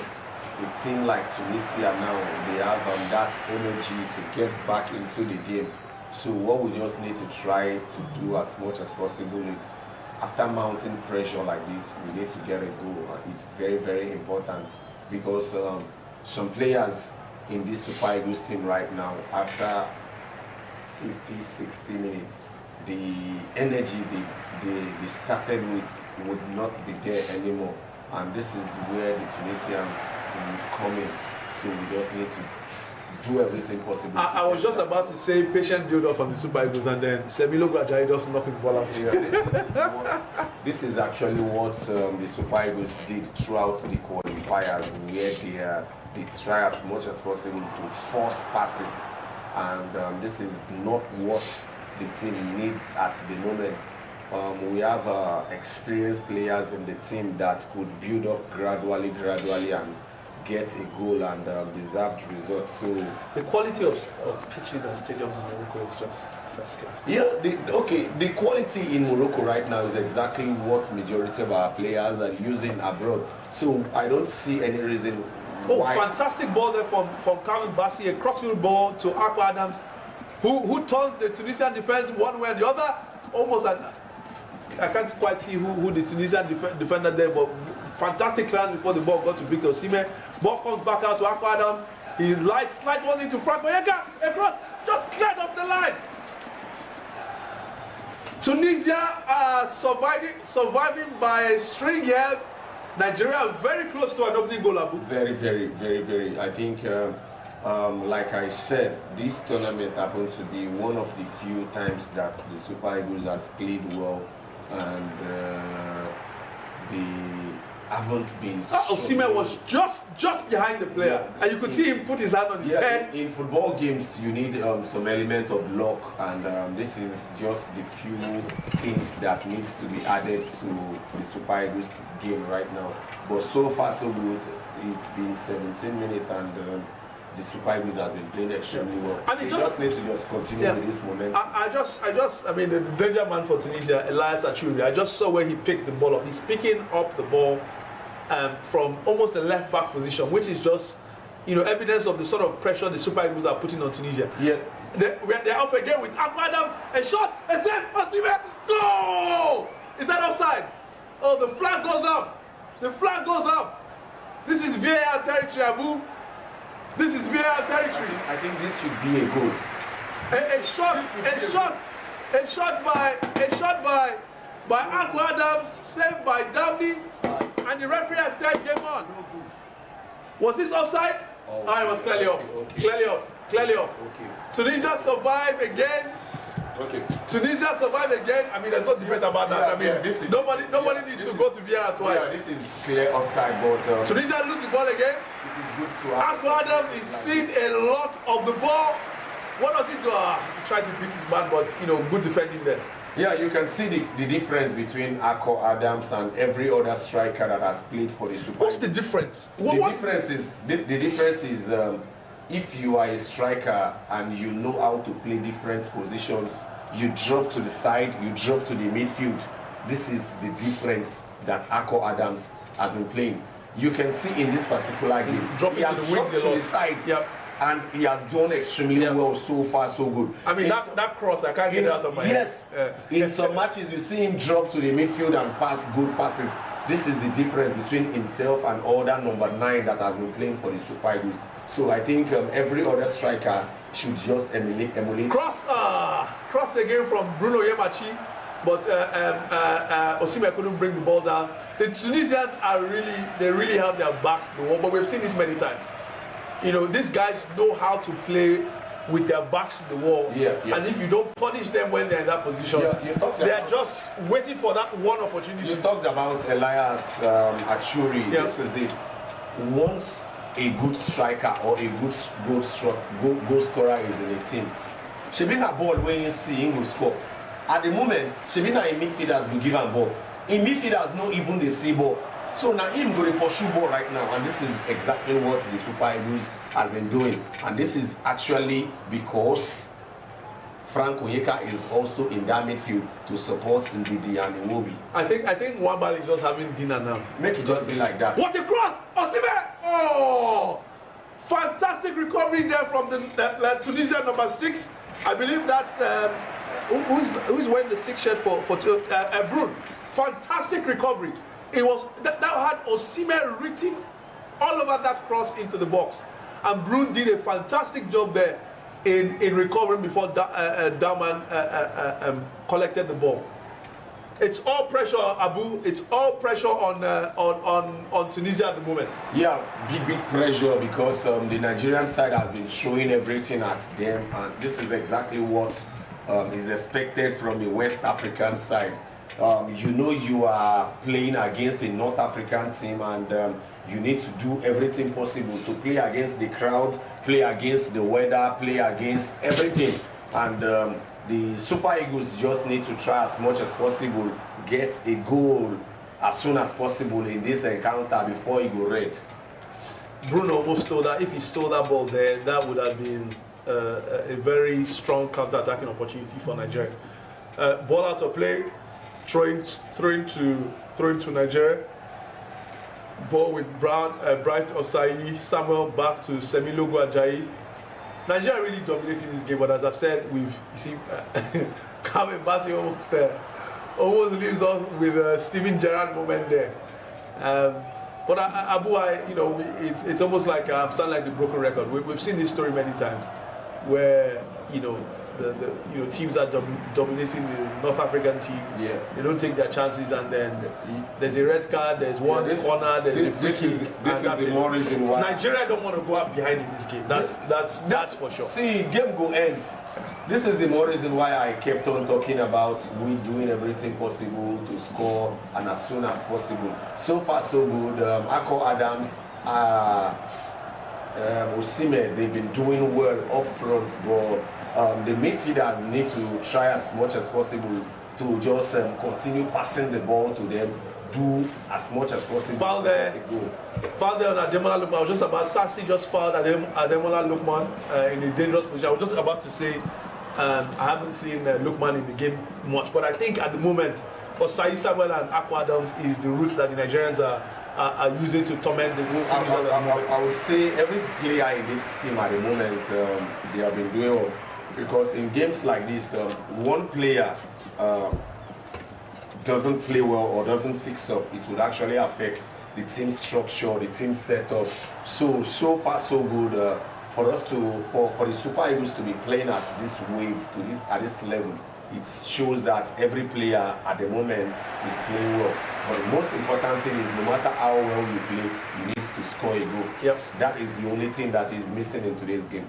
Free kick to Nigeria, I'll say this is about 30-35 yards out. Osimhen and Bruno standing over the ball. Bruno, but that was it. That wasn't what was planned. And Bruno tries to recover from what was quite a poor free kick, and then concedes a free kick. Not be quite a poor free kick, just a poor free kick. I was trying to be nice there. No. It was anticlimactic. Even if you say poor free kick, you are still nice. Anticlimactic. And he then concedes a free kick and then just relieves all the pressure on Tunisia. And Tunisia are just gonna, and you can see Bruno, berating himself for what just happened. The shame for himself. And the Tunisians are now, they can tell the pressure on them, and they're just taking their time to restart the game. The truth is, we're already on 24 minutes and we started the game. Let me not say the Super Eagles started the game so well, but there's something in football, there's always fatigue. And for opponents that are under pressure, they get into the game as the time goes on. So this is where the Super Eagles needs to try as much as possible to try and score, because after some minutes, if the Super Eagles don't score, the Tunisians will tell themselves that, let's fix up, let's get back into this game. And that is where problem comes for the Super Eagles. So the Super Eagles need to try everything possible to quickly get a goal in this game. Unless these Tunisians where they look, they'll be very, very good side. If they mistakenly score Nigeria 1, Igbo people will say Obola. Obola. Yeah, I don't think Nigeria can afford to go behind in this game. Anything is possible. That is football. If they do, I think we're going to be seeing 2021 all over again. So we need to do everything possible to quickly get a goal. Correct. And getting a goal, this is not even based on just the strikers. Anybody can score. Yeah, Osimhen was very clever there in winning that free kick. Very, very clever. It was a bad pass to him, and he, Talbi fell for that one. Osimhen had nowhere to go. Nobody in support, and he just was very clever, just touching the ball before Talbi, and he was late in there, and it's a free kick to Nigeria. It seems like the pressure of the Super Eagles, Tunisia have survived this round. Yeah. Round of bullets, if I can call it that. Yes, we actually had successive moments to have gotten a goal. Unfortunately, we didn't get those goals. We didn't get even one, and I think the Tunisians are gradually getting back into the rhythm, and I see Lukman has told Bruno to go back to his wing. He's another terrible free kick, unfortunately. We really need to. I mean, these free kicks are also important with the size of players that we have. I'll tell you. Look at a team like us now in fantastic ball to Akko Adams, throwing to Nigeria. Look at a team like us now in their last 4 or 5 games. They have had own goals from opponents. They used to have set piece goals. Right now they are having own goals. So these are some things the Super Eagles need to do. Force your opponents to score themselves. It is very, very important. Unfortunately, we haven't been doing this. We need to do more, add to our game, do everything possible to get that goal. It is very, very important for us as a country, because the more the Tunisians get into this game, the more powerful they become. Yeah, that was a foul through from Frank Oyeka, but the referee seems to have let it go. It wouldn't be sitting for me. It looked like a terrible throw from Oyeka, and the Tunisia are berating the referee for not calling that one. I think it was obvious to be blind to see that was a foul throw. I mean, just in the replays now. No, should I tell you? For free, this throw now, if Nigeria score, if Nigeria score from this free, the Tunisians are going to be from this corner kick. They will be very upset. Will talk. They will be very, very upset. And it almost happened. That was one of the better crosses from Ademola Lookman, but the Tunisians managed to clear out. And the ball is now back. Who is that? Is that I think that's Bruno. Goes all the way back to Yemeshi. Goes all the way back to stand. I believe Nwabali is having dinner. He's either having dinner or he's having a quick nap. This is simply because the midfield, the Super Eagles midfield, at the moment is doing well, and it is stopping the Tunisians from playing their own style. We all know how Tunisians play. They keep possession. They try as much as possible to play from the wings. But Elias Achuri, their goal scorer, the player that scored a brace for them in their last match, hasn't been able to find his feet in this particular encounter, simply because he hasn't seen those passes from his midfielders. So far so good. The Nigerian midfield has been extremely good. Yeah. Well, Achuri has been a spectator in this game so far, doing a lot of defensive work for Tunisia. Ball back to Stanley Nwabali again. If you are just joining us for the first time, please don't forget to hit the subscribe button. This is vivxsports, where we are promoting African sports. Obviously, the African Cup of Nations is the pinnacle of sports on the continent. We'll be more than happy to have you through our coverage of AFCON25 in Morocco. We are into day 6. We have seen some fantastic goals. We have seen no upset so far, but the big boys really showing their strength through all the games so far, and it's really been an exciting competition. With the final game of the day here, you know, the battle of the Eagles, the Super Eagles against the Cartilage Eagles. So for more, please cross it. Another chance for Victor Osimhen, a cross from Calvin Bassey. Again, there I think there was just enough pressure on Victor Osimhen. From I think that was Abdi, between Abdi and Brune. Like I said earlier, I think we still need some element of luck. In the first game against Tanzania, we actually did everything to place the ball on a platter of gold for Victor Osimhen. He has just been a very, very unlucky player. He scored a goal against Tanzania that was ruled There off. seems to be something... And, in today's game, he has also had a goal that has been ruled off. So he has just been one unlucky player, and he just needs to do everything, try as much as possible. It looks like there might be a problem with Victor Osimhen. He seems to be holding his groin just after going up for that header from the cross from Calvin Bassey. He seems to be holding his groin. The Nigerian medical team are on the pitch. He still seems to be walking. So it looks like he might be able to continue. but there's some concern. Looking at his tie, you see his tie being strapped. So I think it is not a recent injury. It might just be a precaution for him. So we just hope that he's not injured, because Victor Osimhen happened to be our number one goal threat.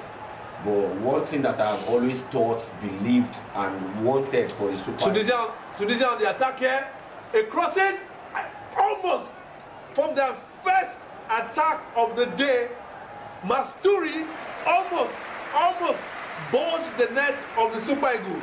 That was the last minute clearance by Calvin Bassey. The first time Tunisia have seen the 18-yard box of the Super Eagles, and they nearly break down the defense. Yeah, this is a very clever free from Masturi. This is the communication. It was actually Semi Ajayi who cleared the ball out. This is the communication error that has always been affecting the Super Eagles throughout the qualifiers, and I hope one day the technical crew would be able to rectify this, because first corner to this year.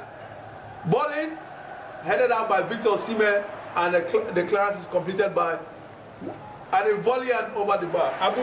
Now, the Tunisians, they've already gotten a chance, a good opportunity to have scored. This would actually give them that mental strength, mental alertness to tell themselves that yes, we can score, we can win convincingly. So let's get at these Nigerians.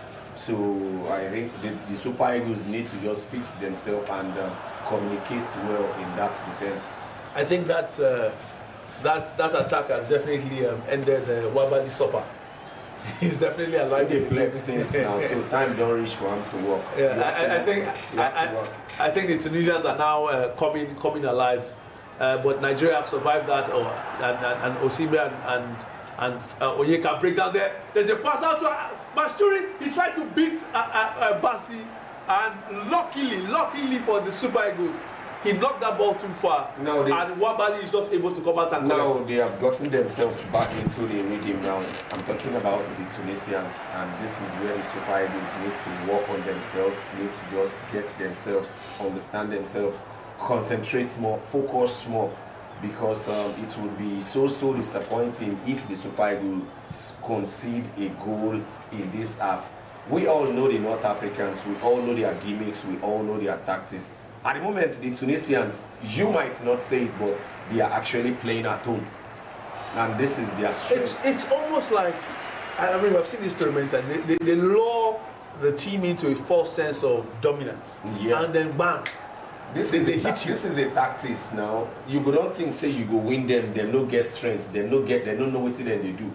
Then you lose guard, they score you. Once they score, they close markets. That is just and we all know so many West African countries, especially Nigerians.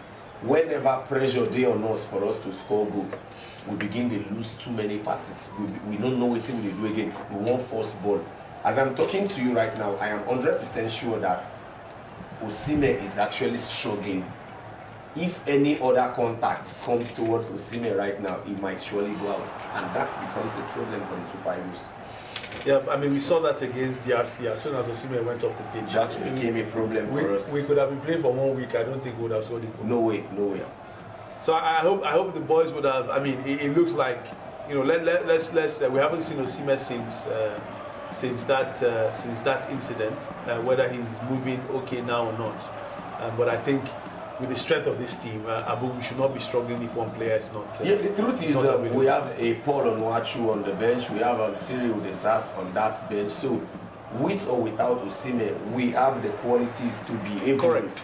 We have the qualities to be able to score goals without Osimhen. Like I always say these things, that Osimhen shouldn't be the only person that can score goals for us. We actually scored 2 goals against Tanzania. So I don't see any reason why we can't score goals with or without Osimhen. Crossing from Wilfred Ndidi, cleared out. The ball falls to Bassey. Bassey back to Ndidi. Ndidi wires the shot and just over the bar there. Yeah, the truth is it's becoming more scarier. Shouldn't scarier, they call him. I mean, scary. More scary, I think, is the word. Okay. Problem. Okay, man, just use a different language. Problem not the matter. Problem don't the mount because this is actually 10 minutes to the end of the first half. And we actually started the game so well and we couldn't capitalize. Yeah. The truth is the pressure will surely later come back to us, the Super Eagles. These people at the moment, they don't grow into the game. Abdi on the left, he beats Lukman there across Masturi and just over the bar. Nearly an own goal there from, was that Frank Onyinye? The Tunisians have definitely come alive. Nwabali's dinner is over. The Super Eagles are beginning to feel some pressure. Abdi beats Brighton Said there. Masturi puts the ball back, and it's almost that man Asturi. Asturi nearly knocks that in, and it's almost, Frank Onyinye is able to get in the way and nearly knocks the ball into his own net. The Tunisians are definitely alive and kicking. Yeah, as somebody who don't play ball for Wally before, I believe say pressure the Q-ish. We mount big pressure, but we don't score goal. Now we don't reach the whole time now. So let's just see if it is possible for us to just control the pressure and make sure we don't concede a goal, because conceding a goal in this half or in this game, it would mean a lot to us, because I think the Tunisians have so much quality in their team to hold on if they score us first.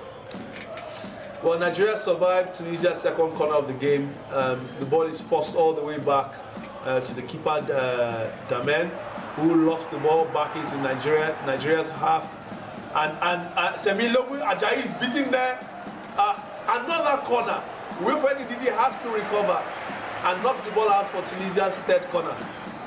Hannibal just, he took too much time there after beating Semilogu Ajayi, and Wilfred Ndidi is able to recover but knocks the ball out for Tunisia's third corner.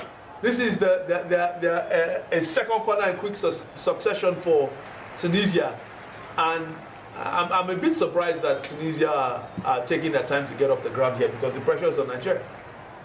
Yeah, I don't think they actually want to do this. I think it's an injury, because at the moment no team is on top of their game and wants to go down, so they surely want to continue mounting this pressure to at least get the goal as soon as possible.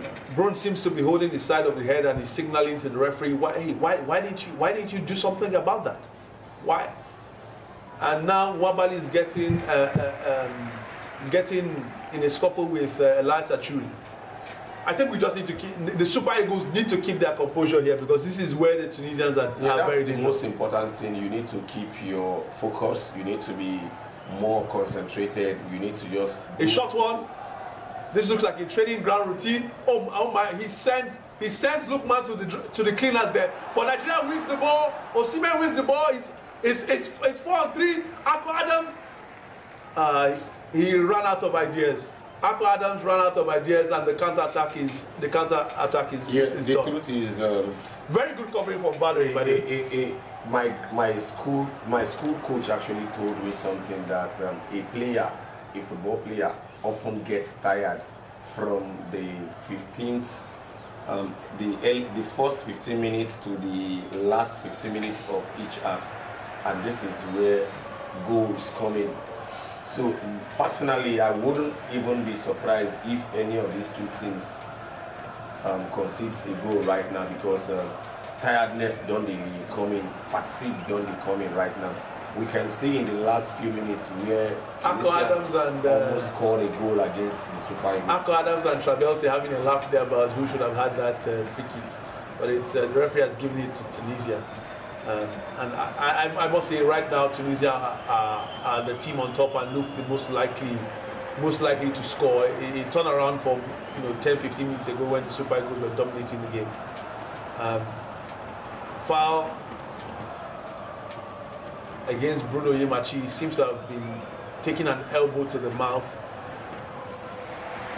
Yeah, this is the physical side from the North African teams that we should expect. And that was purely accidental. Yeah, it is normal when North African teams play against you. You should expect this, and purely accidental from it is that. actually as a result of we not capitalizing on the early chances that we had, and we really have to pay for those goals we didn't score in the early minutes of the game. 40 minutes into the game, it's Nigeria 0, Tunisia 0. I would say the half is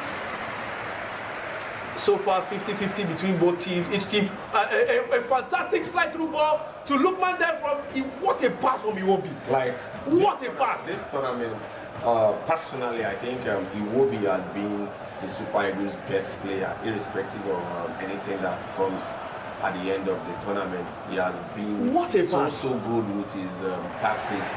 Those penetrative passes has been coming from the game against Tanzania to this particular encounter. If Lookman had just been able to control that ball much closer to his advantage, he was on for a strike. He would have been able to score the goal. So he was on for a strike there. Iwobi has been doing this from the game against Tanzania, and I am really impressed with him. He is actually playing a different role today from what he played against Tanzania. But one good thing about being a versatile player is being able to do what you love to do. There he is again. This time the ball is not. You remember the person who come to the show with us, he will be no sabi play ball. No, you go call him name. No, you go call him. Now you know the best. Just call name now. Just call the name. Call the name. But it won't be. A chance for Tunisia. A chance for Tunisia, and Calvin Bassey does well to recover. Yeah, the physicality of Bassey is just very impressive. Fantastic recovery there from Calvin Bassey. I think Bassey has been our most consistent defender so far, so good. It is a little bit unfortunate. Fantastic recovery against them from Matchday.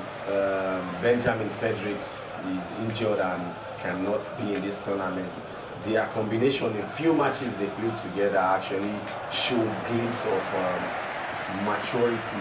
So we really wanted to see those things. Unfortunately, Fredericks is injured, but so far so good.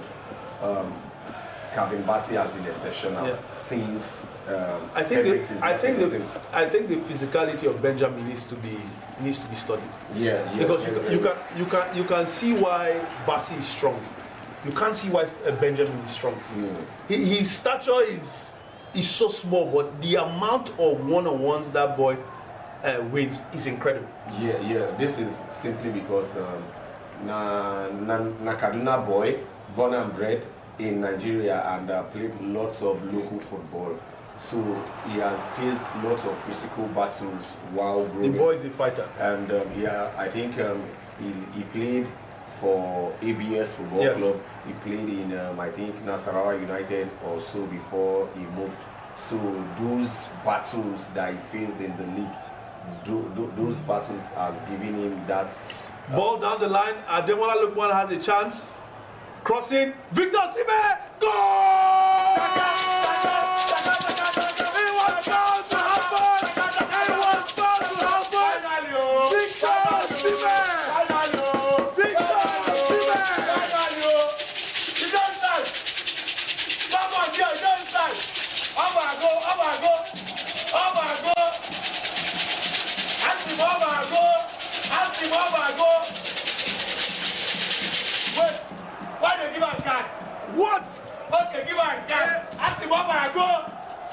You don't understand? Victor Osimhen seems to have gotten a yellow card there for his for his celebration. Oh my God! But it was almost like, how has it taken me so long This is it. to get the ball in the net? For you to be a world-class striker, you would miss chances, you would miss opportunities, but these opportunities would still surely. And again, Abu is the combination of Lookman and Osimhen. This is perfect. Perfect. This particular encounter, we've had opportunities like this that Osimhen has missed. What a header! What a header! He finally pounced on this one, and that is it. What a header! At the late minutes of the first half, you've given your team a goal. You can't goal. The problem is, and the Tunisians need to address this. They are letting with strikers the size of Osimhen and Aquadon. You can't let this amount of crosses. No, this is it. When the Super You're about to get punished. When the Super Eagles attack, the Super Eagles are attacking with Osimhen, Ademola Lookman, Ako Adams in the box. So the opponents are finding it difficult. You have to stop their three. Yes, you have to stop the cross. Maybe now, and they're not doing that. Maybe now when first half ends, they will try to sort that one. But at the moment, they can't sort it because they personally were not expecting us to play this way. They have to stop that cross. They would primarily be expecting the Super Eagles to start the game with Samuel Chukwueze, which happened to be one of our best players in the first match. Again, unfortunately, Osai has all the time in the world to put that ball in the box. Now this is where maturity needs to come in. This is where we need a controller. This is where we need a conductor. This is where we need a dictator. It's nearly half time. We are into 2 minutes of stoppage time. In the first half, Nigeria are ahead 1-0. Osai has another chance to put the ball in the box. He takes a turn. Back to Osai, back to another cross into the box. And this time it's just overhit. Tunisia have to stop these crosses. If they have to stop the crosses. You will stop. Now, like I said earlier, we have options in their box. So the runs we make in those box makes them wonder who to mark, who to stay with, who to defend. And it is always good for you to have different options. Wabali is back on his dinner. Now Wabali will show on us say he play for go round FC for Rivers State. But so far so good that it is actually a very, very good game for the Super Eagles. And if they hadn't scored, the halftime whistle goals, Abu. It's 1-0 to Nigeria. A goal just at the end of the first half from Victor. Time. We're just seeing a replay of the goal again. A fantastic cross from Ademola Lookman, and Osimhen was not going to miss a dead header. There is no reason why you have Ako Adams, Ademola Lookman, Victor Osimhen, Alex Iwobi in your attack, and you don't have chances being created for you. In this particular encounter, we've had lots of chances that have been created for the strikers. Unfortunately, no goal until the last minute. But if we hadn't been getting those chances, people would ask that why are we even playing with 3-man up front in attack? So the thing is, it is very, very good for you to have attacking options, and it's actually showing. In few matches we played during the qualifiers, I don't think we have opportunities being created this way. So in this particular tournament, the AFCON, the game against Tanzania and this particular encounter against Tunisia, I have seen a different Super Eagles from what I've been seeing in the qualifiers. Lots of chances being created. Fans of the Super Eagles of Nigeria would be in delirium right now. It's 1-0 to Nigeria. Nigeria could be if things stay as they are, Nigeria will be the second team to secure their place in the round of 16. Leave that thought in your mind, and we'll be right back after a short break. Cartilage Eagles, the Teranga Lions, the Chipolopolos, the Foxes, or the Squirrels? Or are you for the Bafana, the Pharaohs, the Indomitable Lions, the Stallions, the Zebras, the Leopards, or the defending champions, the Elephants in the room? Well, whatever you are, it's time to rep your nation, make the loudest noise, and dirty your December with the best of football that the African continent has got to offer. No go carry last though. Who will be crowned champions? The Ivory Coast defending their title, runners-up in the Super Eagles, or Morocco hosted to win it? There's only one place to be, one continent to focus on, and one sport to stick with. Are you ready for this? Rabat, Casablanca, Marrakech, Fes, Tangier, and Agadir. 6 cities all ready for this continental fiesta. Do not be left out. It's time for Africa. It's time for business. It's time for the 2025 African Cup of Nations. Get ready to yalla!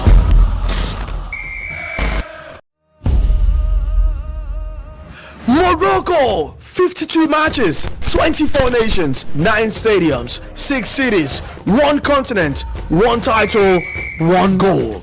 The undisputed champion of Africa. Wake up, Africa! 2025 African Cup of Nations is here, and it's time to yalla. What is your favorite? Are we scoring the second goal? Alex Bobby, yes. We are scoring the second goal? Yes. I see. Is there a clean sheet tomorrow?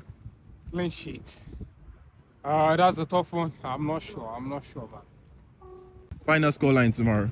2, Nigeria 2, Tunisia 1. Would you play Osimhen and Akwa Adams again together tomorrow? Yes, of course. The appearance is very, very good. Who will be the Super Eagles man of the match tomorrow? Victor Osimhen.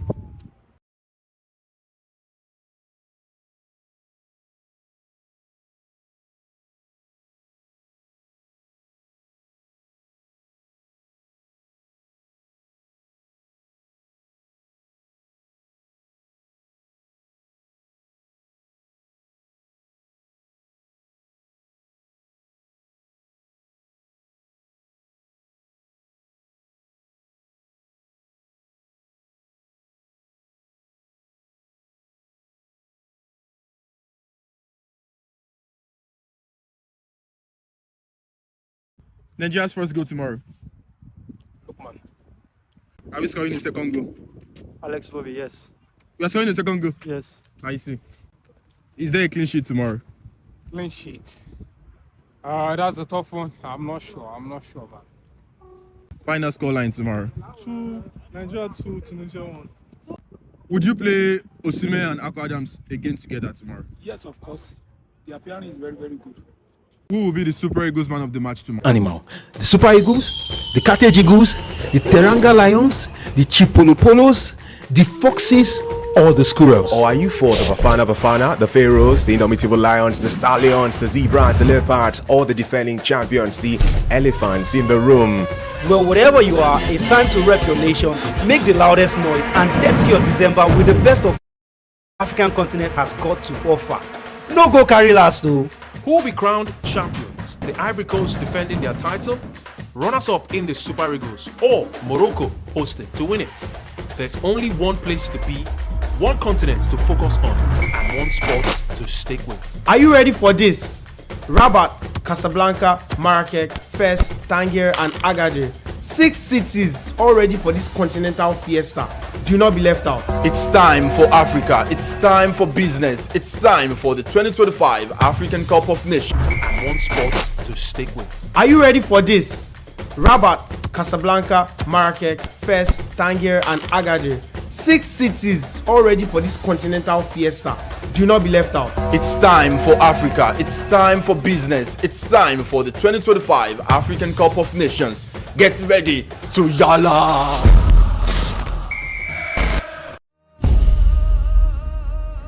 Morocco, 52 matches, 24 nations, 9 stadiums, 6 cities, 1 continent. Welcome back. It's vivxsports with our coverage of AFCON25 in Morocco. And as you can see, Abu Azeez is excited because we are here watching Nigeria versus Tunisia. It is West Africa versus North Africa. It is the battle of the Eagles, and we're halfway through the battle this year, and Nigeria are 1-0 up. Abu, how do you see that first half? Yeah, so impressed because many people from the outside would have expected Tunisia to walk over the Nigerian side. And this is simply because the Nigerians didn't qualify to the World Cup. But one thing that I have always noticed about the Nigerian side is when you least expect them to do something in matches like this, they turn up, they come out, they deliver, and this is exactly what they are doing.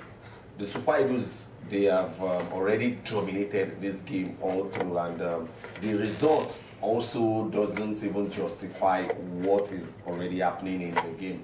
The Super Eagles has already got an opportunity to go at least 2-3 goals up, but it is what it is. The most important thing right now is that we've already scored 1 goal and it's that one goal alone is a very, very good one for them.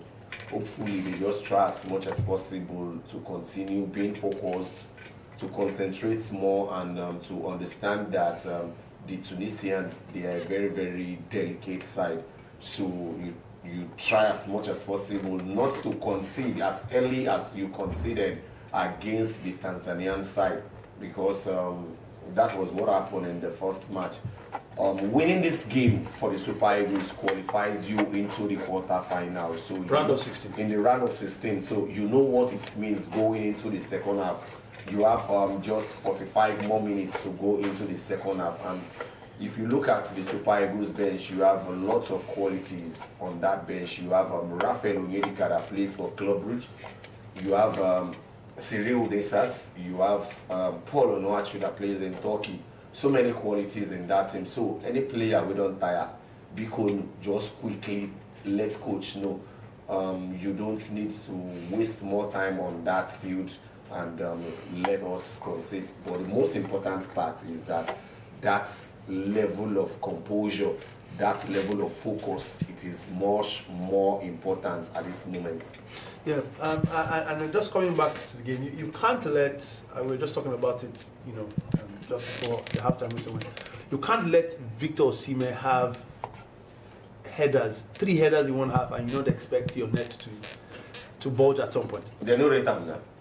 They no rate them, because if you rate a player like Victor Osimhen, you should be scared that in the first half alone he is having 3 headers. I think it was in probably like 4 or 5. Yeah, he had like 3-4 headers, and it means that you feel like Victor Osimhen is just that average player, and no be on a fault. Yeah, na fence way for na make goats climb am, and for this life, if no be rain way for, wetin wan bring goats and rats on that shade? So as the goat, why una go dey allow Osimhen? So you are Sami Trablesi, goats don't enter your fence. You know, I will want to kill that goat build your fence back. That's how.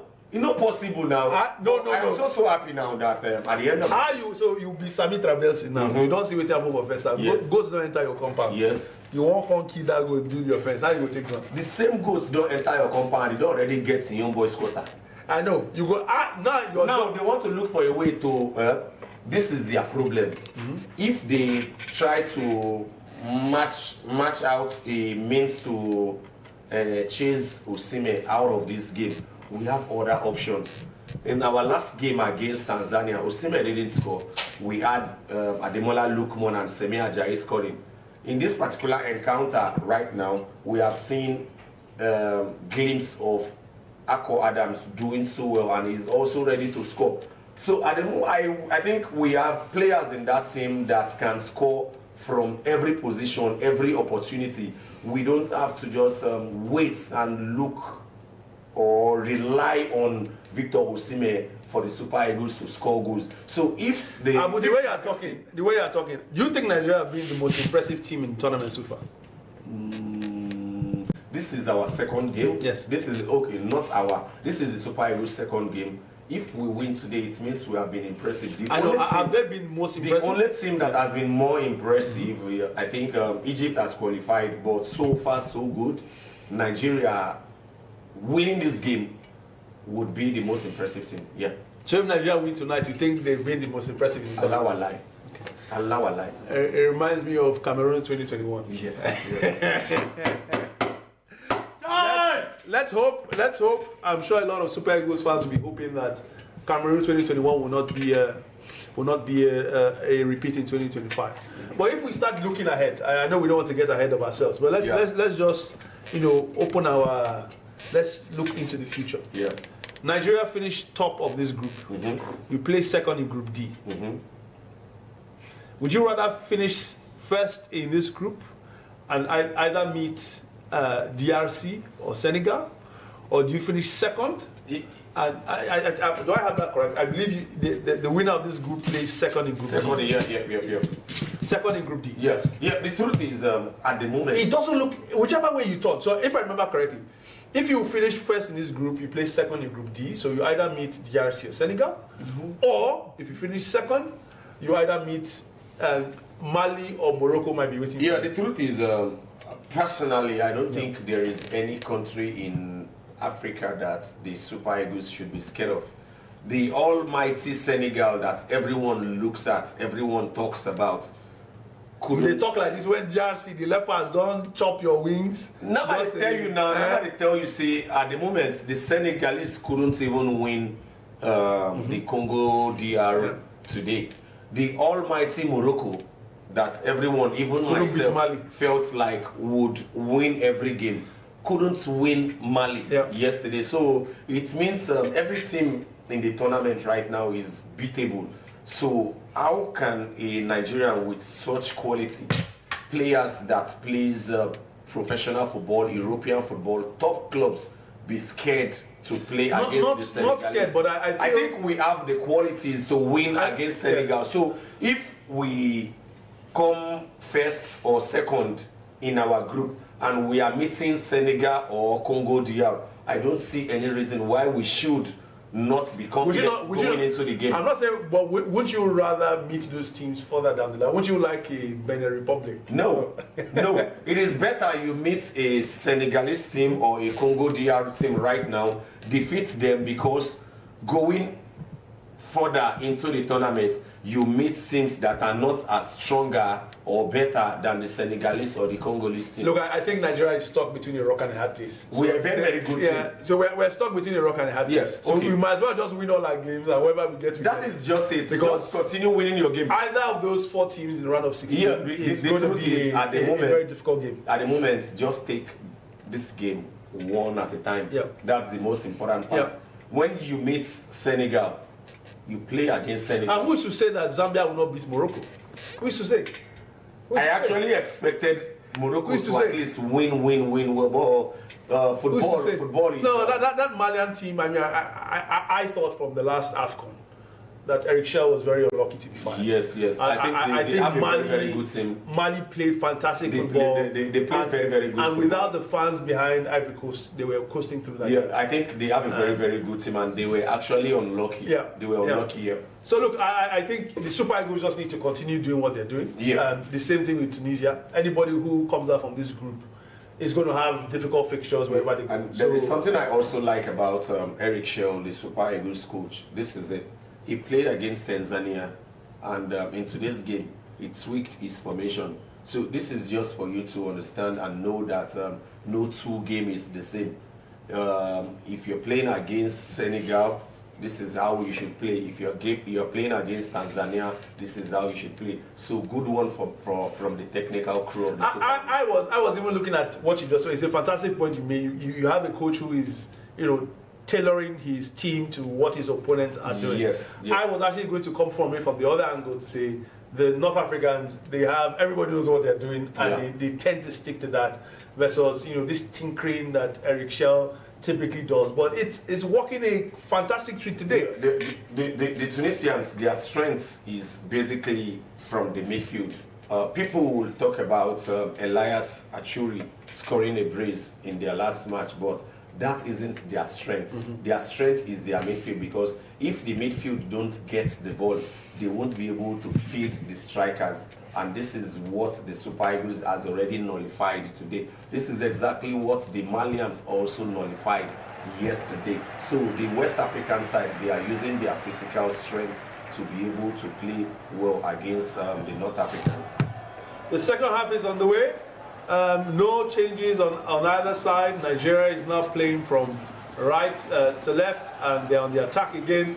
A fantastic 1-2 there between Osimhen and Lookman. Lookman now has a chance to cross, goes back to Bruno. Bruno puts the ball in. They cross! As we used to say, Lagostica. A complete miss kick there from Frank Onyeka, who had the chance to volley the ball home there. Nigeria, picking up where they left off in the first half. Exactly. I think the team is doing well, and this particular miss should have been a goal, and we might be thinking of rounding it up. So it's a very, very good one, getting back into the second half and starting so well. Iwobi tries another pass where he tries to put put the camel through the eye of the needle. But this time it's caught out by the Tunisian defense, who now go on the attack. And the ball out to Achuri. Achuri is now playing from the right. A cross. Woof. An escape there for the Super Eagles. The ball is crossed in and completely misses everybody. Well, I think he was offside. I think I think that was Abdi who went a bit too early and was caught offside there. But Abu, these are fine lines. We saw Tanzania come back into the game last time. You just need to be very, very careful not conceding a goal earlier in the second half, because this was exactly what happened against Tanzania. And if a team is down in the first half and they get a quick goal in the second half, it gives them more energy, it gives them more motivation to get back into the game. So the Super Eagles just need to be more careful. This is vivxsports with our coverage of AFCON25. If you are joining us for the first time, please hit the subscribe button, turn on your notification, so that each time we come live with our broadcast of this tournament and African sports in general, you are able to join us. It's Nigeria 1, Tunisia 0. We are into the early parts of the second half. The Super Eagles have a corner. Ademola Lookman is just walking over to knock the ball in for the 40th time into the Tunisian box. And I'm sure these guys are tired of defending crosses now. They need to find a way to stop it. But Lookman with the ball in. Header! Goal!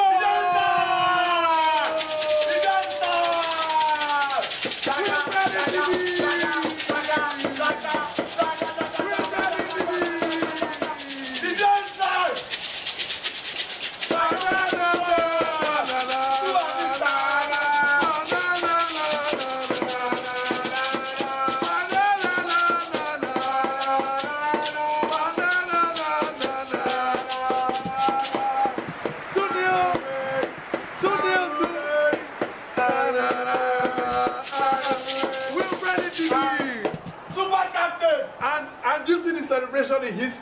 Do you know? Kanu Wanko. Atlanta 96. Atlanta 96. Atlanta 96. And guess what? He's also winning number 4. Yeah! 2-0 to Nigeria. Yeah! He's inside. Come on, he's inside. The man is completely confused. I think Eric Chelle probably has gone to the school of Mikel Arteta. No, the truth he must. They must have had a conversation. The truth is, unless we won't lie, Eric Chelle is a big coach. Now, this is it. There are some things he tries to do in the team. Sometimes it doesn't work, but I wouldn't blame him. I blame the personnel in those positions. For instance, since he came into the team, he wants his wingers to drop into the midfield to play. He likes to play a two-man attack. When he started, Eric Chelle went to this Unity Cup in UK. He played 2 strikers. Unfortunately, the midfield didn't work out, and this is simply because the wingers were not coming inside to link up play. And since he started playing Victor Osimhen and Ako Adams, we have been seeing lots of changes and lots of good things in our team. So we just need to support the coach, and some of the personnel playing in those positions needs to do extremely well. Now, this is Alex Iwobi playing from the left-hand side of the midfield, and he's doing well. This is Ademola Lookman playing from the right-hand side, joining the midfield. Today, he already had 2 assists.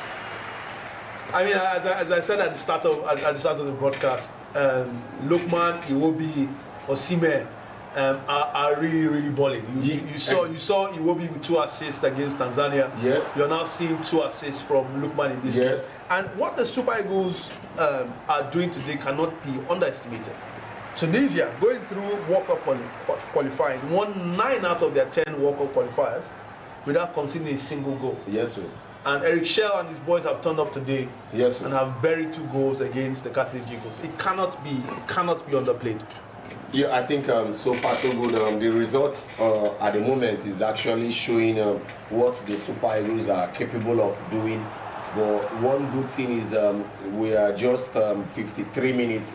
We need to do everything possible to continue with this momentum, with this ginger, with this inspiration. And I think I don't see the Super Eagles losing this particular encounter.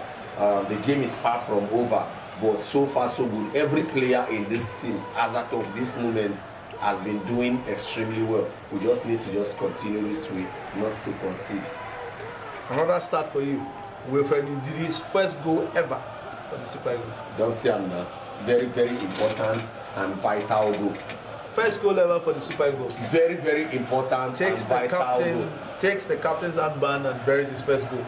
Although a lot of people will remember or wish he had scored his first goal against Zimbabwe. Remember that chance? This will not concern me.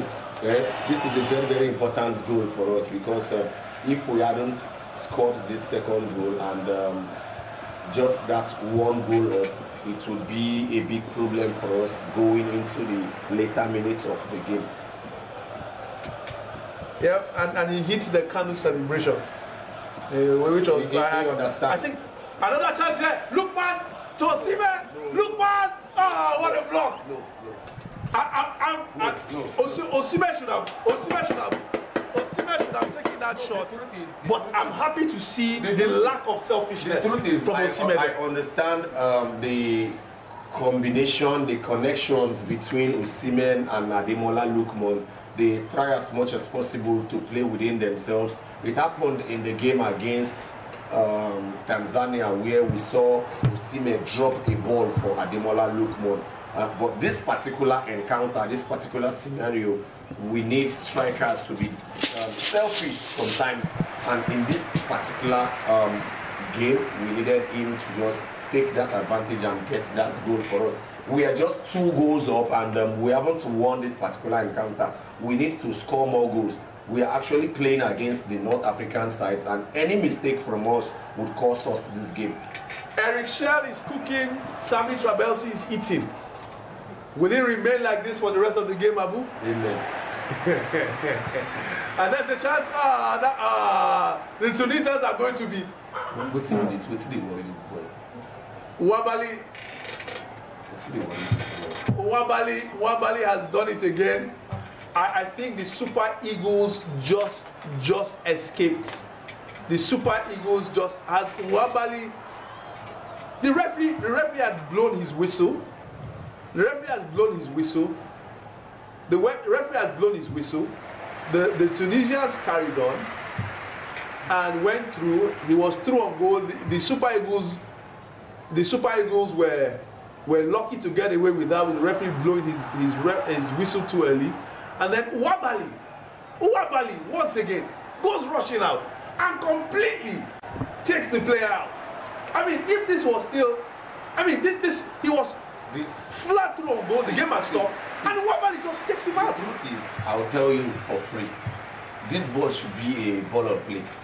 It's a ball advantage. The Super Eagles. This is a ball advantage. Very lucky. The referee shouldn't even blow on this particular if the referee hadn't blown, it was a bad foul from Semi Ajayi. Yeah, but it's very bad. There was a ball advantage.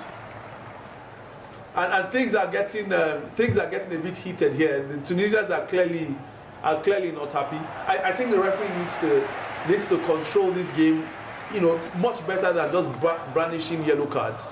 I think he needs to, calm the temperature down, else he's going to give out a lot of yellow cards today. This is why you as a country, you as a professional player, at this stage, when you lead, you need to do everything possible not to play into the hands of the referee. And this is exactly... There's no way Wabali did not hear that. He already had... Because Calvin Bassey had stopped playing. There's no reason for him to dive for him to make that tackle, and this might affect us because the referee would look for any reason or any opportunity to compensate the opponent for this particular encounter, because he would be disappointed in himself for that, because they had a ball advantage. He would have allowed... Unfortunately, he already blew his whistle, and that last tackle from Nwabali is totally unnecessary. I think the number 10 of Tunisia Hannibal, he plays for Burnley. He plays for Burnley. I don't think he's going to be able to carry on. Yeah, he plays for Burnley. That was a really bad tackle from Nwabali. Really, really bad tackle. And it looks like I mean, this is the savior of Nigeria. This shouldn't be a whistle. This should be an advantage. This is a red card. Yeah. Okay, what if right now, sometimes, like I said earlier, we need to try as much as possible not to play into the hands of the referee. If the referee doesn't, if the VAR actually doesn't signal the other foul, this one now is actually a problem for us. Nwabali has had so many near misses with red cards. I didn't understand that challenge. I didn't understand it, and I didn't understand why the Tunisian player continued. And Nwabali just ran to get the ball. Nigeria saved by the center referee there. A bad tackle by Semilogo Ajayi, which he blew too quickly for. And denied Tunisia the advantage. I think this is a wake-up call for the Super Eagles. Yeah, the truth is right now, Semi Ajayi is on a yellow card, and for that bad tackle, the referee would be looking for opportunities to just repay the Tunisians back for this particular mistake or error he just committed, because many times, so many referees would just allow play go on for a ball advantage, and that would have resulted to a red card for Stanley Nwabali. Yep. The Super Eagles needs to be very, very much more careful with how they play, because at the moment the Tunisians are 2 goals down. They would want to do everything possible to get back into the game, and it is very, very vital that the Super Eagles keep this game as it is right now, because conceding a goal right now or going a man down is actually a big problem for them as a team. Yeah. Looks like the Super Eagles are trying to calm the game down now, just passing the ball around, and it's off to Ademola Lookman. Tries to knock that Bruno with the ball now, back to Wobi to Semilogo Ajayi to Osai. Ajayi continues to run forward, puts the ball in, one-time cross to Victor. He finds Victor Osimhen, who knocks the ball down, and Madam! Oh, deflection! Nearly a third for Nigeria there. Fantastic build-up. Yeah, they slowed the ball. They slowed the game down there, and it looks like the North Africans are trying to provoke the Nigerians. Yeah, this is what they will do. They want to provoke you, and they actually want you to react in a bad way. Fantastic block there from that reaction is what they want to get you a card, and you are off. They want to do everything possible now to get back into the game. So, like I said earlier, the Super Eagles players need to play against the players, play against the referee, play against everything. Your emotions need to be calm right now, because getting a card at the moment or a red card would actually affect you and your country. First substitution from by Trabelsi, number 5 Ramdani, who plays as a defensive midfielder, has been taken off with Sebastian to Ketty coming on for him. An attacking change there from Trabelsi there to try and change the direction of this game. It's added some spice to the game. Yeah, very. A few heated players are.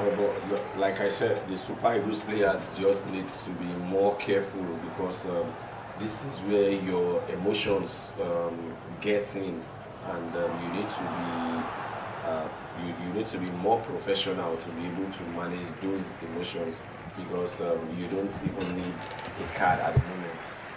I said something earlier. I said the best way to balance this game or to finish off this game is you keeping more possession and trying to dictate how you want the game to be played. You're leading 2 goals up against a Tunisian side. You don't even need to go down. What you need to do is make them look for the ball and that should be your strength and energy. I think Ademola Lookman is back. That's a foul tonight. But the referee turns a blind eye to that. Game on. Tunisia have the ball.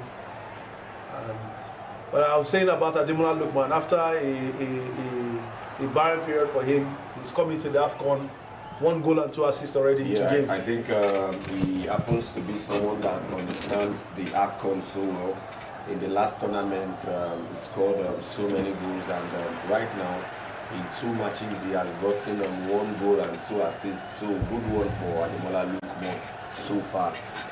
In as much as he hasn't started this season so well for his club because of transfer-related issues, he has been able to big up himself and get back into the rhythm with some good performance so far against Tanzania, and now 2 assists against Tunisia.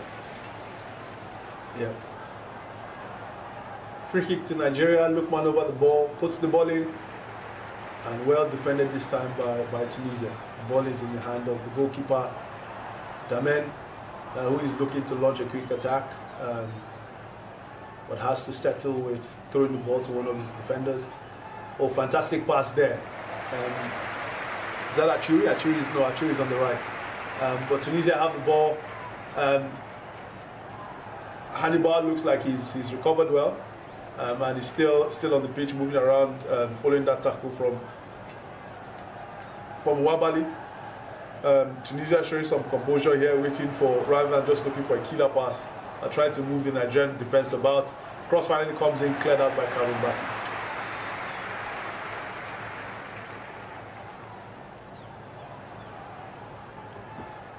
Throw into Tunisia.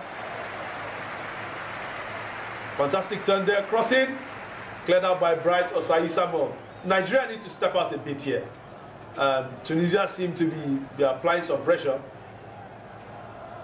Good defending from Bright Osayi Samuel. Abu, this can't continue for too long. See, I know people will tell me for X, for Twitter, say Bright Osayi no sabi play ball.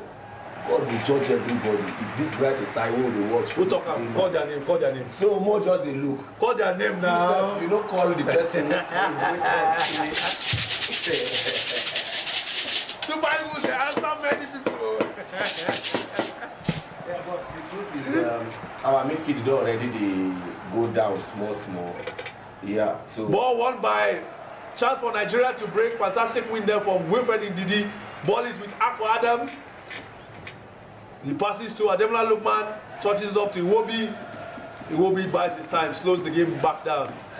Wide to Bright Osayi Samuel. Possession starts of the game. Nigeria still with 67% of possession. Yeah, Nigeria still playing well, very, very well. And this is the more reason why I like how we keep the ball to our own possession as we lead. Because so many times if we lead like this, we force ball and lose balls too much. And when you lose balls too much, they bring pressure on your own team. And now one of the things the Super Eagles know they do for this particular encounter, kudos to the midfield of Osimhen through again, a ball from Ademola Lookman. Ademola Lookman,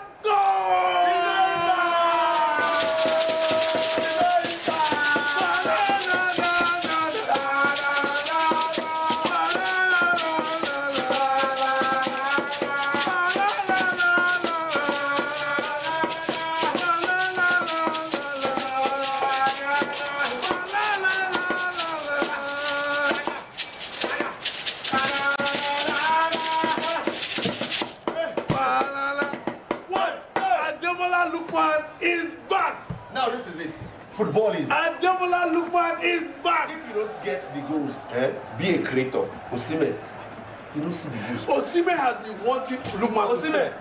He just they do the. Osimhen has been wanting Lookman to score. Primarily, as a number 9, I expect you to shoot the ball.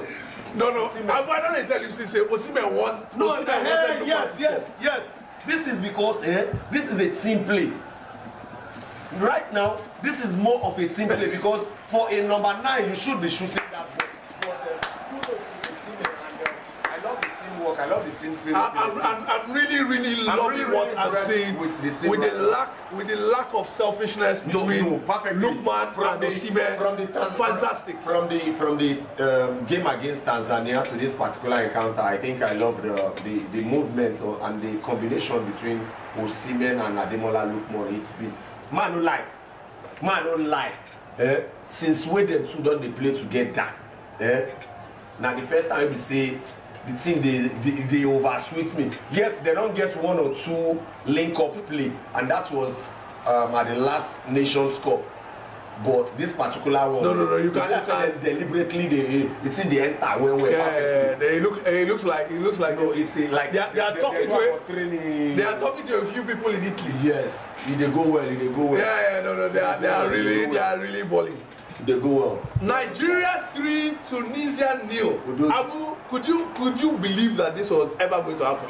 Like the truth is, I was on a podcast recently and I said Nigeria would win Tunisia.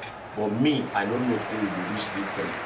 I only said no. I don't think anybody saw this. We never reached 70 minutes. So. No, me I said Nigeria go win, but me I don't know. We never reached 70 minutes. No, I think this game is already done and dusted. Abu, we have topped the group. We are top of the group. Yes. So there's nothing that can happen now. Nigeria has except Uganda beat Nigeria 4-5-0. I can't see us. Anything is possible. Why are you talking like this now? No, football is so unpredictable, honestly. But like this present Super Eagles, this is so different from what we watched against yes, correct. I mean, when you watch the Super Eagles play like this, you ask yourself, how did we not beat Zimbabwe, Lesotho, and Rwanda? We beat Rwanda. Zimbabwe, Lesotho, South Africa at home. The Super Eagles had internal issues that affected the team, and it's really affected. It showed in all the qualifiers. No team play. We were unable to add strings of passes in our games. But if you look at the game against Tanzania, you could see the chances being created, you could see the goals being made. So you can see that these players, this set of players, they are playing as Alex Iwobi is playing. I've never seen Alex Iwobi play like this for the Super Eagles. In this last 2 games, he's bringing his form in Fulham into the Super Eagles. At the moment now, he has done well, so I think we can just rest and bring in another person. I think so. We have Dele Bashiru that can come into that position to play, and because in the last game against Tanzania, Iwobi was my own personal man of the match. Yes. And in today's game, he hasn't had an assist, he hasn't scored, but no, you see in walk-ins. He will show now. You see walk-ins. He will show. You see walk-ins. The truth is, it's been kudos to another extra midfielder coming into that midfield. I think this formation looks. I think this formation looks very solid. Yeah, it depends. Very on the team we are playing against. We can't play this particular formation against every team. Yeah, we played against Tanzania with another set of midfielders, and truth be told, Samuel Chukwueze also played well until he was substituted. But so far so good. This is another game, and we are also playing well. So I would personally just say the team as a whole, they are playing so well, and this is because they know they lost that World Cup qualifier.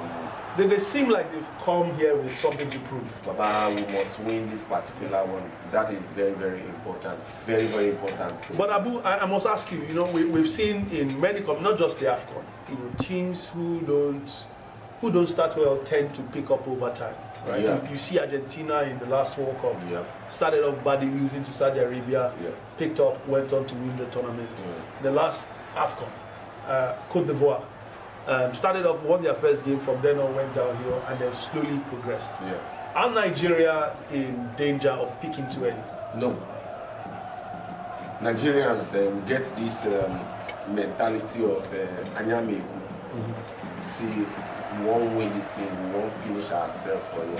And like these players, they know what is at stake right now. At the moment, just a few days before the AFCON, the Super Eagles captain resigned from the national team. Few days later, the other captain, which is Ahmed Musa, also resigned from the national team.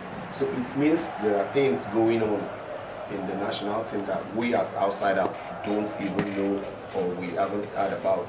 So these current players right now, they know, they understand that this is your time in the national team. You need to utilize those chances, play, because after tomorrow, you feel no day here again. And this is exactly why they are putting their 100% into the game. I always say, if Nigeria and Africa in general, if we get our acts right around our leadership, around developing our football, the world can compete with us. Very, very well. The world can compete. It's just a fact. Yeah. With the level of talent and just natural physique that we have. Yeah, talking about the talents in Africa, we saw Morocco in their first match. They won, and apart from winning, they played so well. But against Mali, the Malians contained them so well, and we saw what physical presence, we saw what energy brings into football. And this is exactly what the Moroccans were unable to contain against the Malians. Free kick to Tunisia. Tunisia pulled one back. Tunisia pulled one back. It's number 3. I believe that's Taubi who has headed the ball in. This game is far from over. Taubi with a goal there. Had the ball with a crossing header. Wabali slips and the ball is straight into the net. Just when Nigeria thought they were coasting home, Taubi has given Tunisia a lifeline. I'm not quite sure what happened to Wabali there, but he completely slipped, couldn't get any traction to dive towards the ball, and Nigeria have conceded. Game on, Abu. Yeah, game on. The truth is, this shouldn't be the kind of goal, or Nigeria shouldn't even be conceding, because you were leading convincingly 3 goals, and you needed to just control the tempo of the game. Unfortunately, they have already conceded, and this might tell on them. And that was the more reason why I said earlier that the Super Eagles needed a tempo regulator, because at 3 goals down, you needed to be more calm, more composed, and dictate the game how you want it to be played. Unfortunately, they couldn't do that, and they've already conceded 1 goal. Hopefully, they are being able to manage the remaining minutes of the game, but conceding at this particular period right now is not a very, very good one for the Super Eagles. Well, game on. That fall by Nwabali, did not look good. Huh? Yeah. It looked like a very, very awkward fall. It looked like a very, very awkward fall, and I think he's signaling to the referee that he might have an issue here. Masturi is not too happy. He thinks Nwabali is. If this was anybody but Nwabali, I would say he sent his leg. He twisted his leg. But Abu, I think Nwabali is buying time here. I think so. It was a very awkward fall from Nwabali. It's a normal error. You can just sway off and continue playing, and it is not a good one if you're trying to buy time, because these referees would not play into that gimmicks. They would just add more time for the opponents.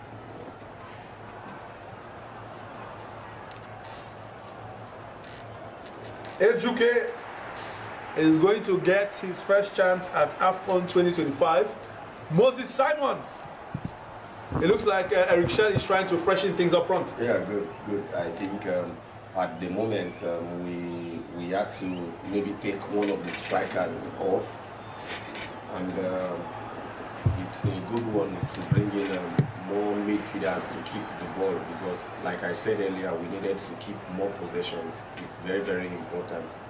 Yeah, I think Adams Akko, he has done extremely well. Yeah, I think Adams needs to. You just need to refresh it. Yeah, sometimes you play football, you don't get the goals, but what no, he's you been bring fantastic into the game, what you bring into the game is so good. Yes, I think I like what Akko has giving the Super Eagles today. Yeah, I think that's one change you need to make. Personally, I would have personally expected the two strikers to even go out, because even Osimhen has done so well. He needs to go out also. We need what we need in this particular game right He's now. taking off Onyeka. So as we predicted, Akko Adams coming off. Yeah, Akko Adams. Coming in for Eduke coming in for Akko Adams. Yeah. And then Moses Simon coming in for Frank Onyeka, which seems like it seems like an attacking change. Yeah, Alex will drop backwards. Goes back to the midfield. Okay. But it gives Tunisia something to think about, because these are two very quick players. Yeah, because right now the Super Eagles' only defensive midfield player is Ndidi. So correct. Right now we have Alex. He will be going back to the midfield, and we need to keep more possession of the ball. Good knockdown there from Victor Osimhen, and Ademola Lookman almost steals in to win that ball. Yeah, the truth is we need to take Ademola Lookman off. We have Raphael Onyedika also on the bench. Abu, I agree with you if I would agree with you if we were 3-0 up. At 3-1, anything can happen, huh? No, we need to just keep the ball more, and keeping the ball more, we need another extra midfielder that can. Which is why I'm surprised that he took off Frank Onyeka. I think he took off Onyeka maybe because Onyeka has worked and he's tired, and we should be having a foul. We should be having that was a foul on Bassi. It's not a foul. I think we needed to bring in another midfielder that could give us that physicality in that midfield, which is what Raphael Onyeka would have done well. Yeah, I agree. If Onyeka was tired, then I think we should have gone for an additional like for like. Yes, a like for like. Which is Raphael Onyedika. So I would have expected Raphael Onyedika to come in. But even at that, it is still not too late. We can still take off Ademola Lookman to bring in Raphael Onyedika. If bringing in Raphael Onyedika makes us have Ndidi, Raphael Onyedika, and Iwobi in midfield. In attack, we still have Eduke, Iwobi, Eduke, Osimhen, and Moses Simon. So it's still a balanced team. Well, Tunisia are not giving up on this one. They have a second corner in a row. Look, if they get this goal, Abu is going to be panic station for the Super Eagles. Very, very well. Very, very well. Very, very well. Another corner, Hannibal swings the ball in, and the Super Eagles are lucky to defend that. Moses Simon has a chance to bring the ball away here, chooses to stop, passes the ball back to Iwobi, who cleared. Fantastic pass to Lookman. And almost he missed Osimhen there. He missed Osimhen. Yeah, that calm. He chose to play it safe, and the ball has gone back to Wabali. And you can see his hand gesture to Osimhen to say, yes, I saw you. I saw you next time. I saw you. The Super Eagles just need to find their composure again after that shot. Yeah, exactly. Ball up from Wabali. Oof, what a turn. What a turn from Hannibal. He's really waking up, huh? Yeah, he plays in England, so another fantastic through ball. Maswari. It was nearly a second for Tunisia. Nearly a second. The Super Eagles need to wake up here, because the Cartilage Eagles are not letting this go for anything. Yeah, the truth is that our midfielders are tired, and if we were taking off Frank Onyeka, it should be. I think this is where Eric Chelle doesn't cover himself in glory. That is the problem. And they're in again. That is the problem. It should have been Raphael Onyedika coming in for Frank Onyeka. not educated at all. So I think this is where Eric Chelle needs to be a bit more pragmatic. yeah, okay. Against Tanzania, he actually took out. He actually brought in corner to Tunisia again. Corner to Tunisia. Play as a winger. And Wabali manages to get his hand on this. Where's he going?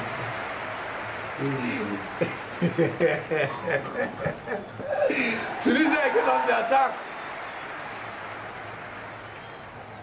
They're asking for a handball, but Bright Osai Samuel clears the ball out, foul on Victor Osimhen. The Tunisians are really adamant that the ball has hit Bright Osai Samuel's hand, and the referee is signaling. Now that I will be very surprised if that's given as a handball. I mean, he's clearly going for the ball, and you know his hand on. I will be very surprised if that's given as a handball. Very surprised. But again, you know, I don't think there's anything Bright Osai Samuel could have done there. No. Yeah. Absolutely nothing. It would be a shocking decision if this is given as I don't think it is. I don't think it is. But we as a country, you know, 3 goals up, you need to do more as a country because the game was never over then. The VAR check is still ongoing, Abu. I don't see how... It would be very disappointing if... I don't see how this is even a conversation. It would. And the referee is being sent to have a look at this. I'm in shock that this is even a conversation. How is this even a penalty? How is this even worth a second conversation, Abu? Like I said, the referee has gone up to the. I mean, when you freeze it like that, he's clearly gone up for a challenge.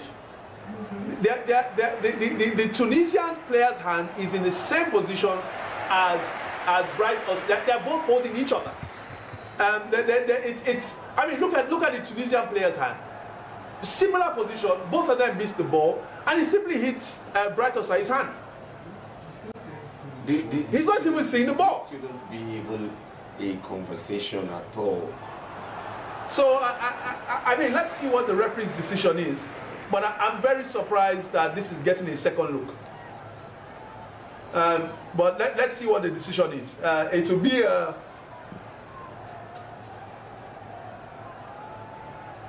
Let's see what the referee's decision is. To see what the decision is. The referee runs back up. The referee runs back up, blows the whistle. Penalty to Tunisia. Abu, what do you have to say about that decision? I think it is a very bad decision. This shouldn't be something we should even talk about more. It is what it is. When you play against North African teams, you need to do everything possible not to play into the hands of the referee because they would surely look for opportunities. I said that after that incident, Nwabali considered made that tackle because these things would surely happen. And when we wanted to make our substitution, that substitution was actually a very bad one. We needed it to bring in another stronger leg into the midfield, not on the wings. We were doing so well on the wings. I don't think we had any reason to fortify those wings apart from the midfield. So it's a very, Abu, please, can you please explain to me how this is a penalty? It is not a penalty. And the one for Egypt against the one for Egypt against South Africa and Tunisia have buried it. Abdi buries it. It's now 3-2. Both incidents isn't a penalty, and it is just disappointing that we actually played into the hands of the referee. There was nothing Bright Osai could have done there. I am not even talking about Bright Osai. I'm talking about the team because the pressure actually came from the midfield. And if you notice, in the Iwobi, they have played so well throughout this game, and they're already getting tired. They just needed someone to complement them in that midfield, not leaving both of them open. Anyways, I'm baffled by that decision.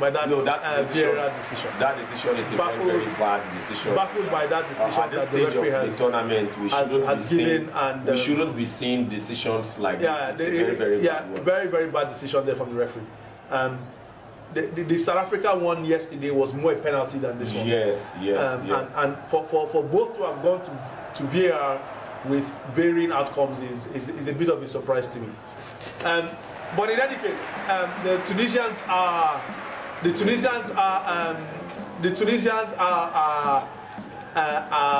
pressing. They are now one goal behind Nigeria. It's 3-2, and you know the fight is on. The fight is on. We thought the game was done. I thought the game was done. This is football. This is football. I thought the game was done. 3 goals. This is football. Nigeria are now fighting to stay in the lead. Nigeria are now fighting to stay in the lead. And it's 3-2 to the Super Eagles. Abu, this is what we live for. May I not live the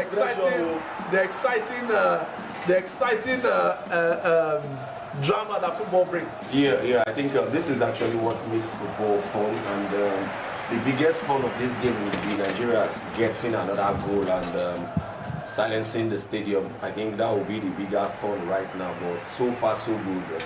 I like it when teams finish a game well. Make know they play like Arsenal. That is it, because you already 3 goals up, and conceding 2 goals right now is actually a big problem. Yes, that shouldn't have been a penalty. Yep. But it is what it is in games like this. I think Eric Chelle has not helped himself here with that change he made with Frank Onyinye, and it should have been like for like. And Tunisia have a chance here, and it's panic stations in the defense of the Super Eagles. It's panic stations in the defense of the Super Eagles. The Tunisians are now finding spaces and room to deliver crosses into the box of the Super Eagles. It's all Tunisia right now. Hannibal has been the man. He's really been the man who's woken up he has always and brought the Cartilage Eagles back into this game. He plays in England, he plays for Burnley, and you would see the experience he brings into the team. And it's almost like the Super Eagles are outnumbered on the wings. That has always been their strength, but because the Super Eagles were leading 3 goals, and it made us look like we outnumbered them everywhere. 7 added minutes. No. 7 added minutes. No. 7 added minutes. I'm not quite sure where 7 minutes have come from. But actually, sorry, I take that back. The VAR decision, and then the injuries to Wabali and Osimhen holds the ball up. Osimhen 1-on-1, and a foul is given against Victor Osimhen. He needs to keep his composure here, because he's already on a yellow card. He needs to keep his composure here. Substitution for the Super Eagles. Now you're bringing in Ademola Lookman coming off for Awaziem. This is where the pressure comes in more. Yeah, but Awaziem is a striker. Awaziem is a defender. Is he? Awaziem is a defender. My bad. Awaziem is the defender. Now, instead of this is what we should have avoided. Take off Ademola Lookman, or bring in Raphael Onyedika. The midfield go choke. We go balance the midfield. The same work way Frank Onyeka they do from the beginning. Raphael Onyedika will do it. Now a defender is coming in, so the pressure demands more. The pressure go plenty. Like this now. This 7 minutes now will be like 7 years. Well, the Super Eagles have made it through. Because if Tunisia score early in this stoppage time, Abu, it's amazing how football changes. Amazing. And everything that the Tunisians touch now seem to be finding a maze. And a chance for Ejuke to break here, but he loses the ball.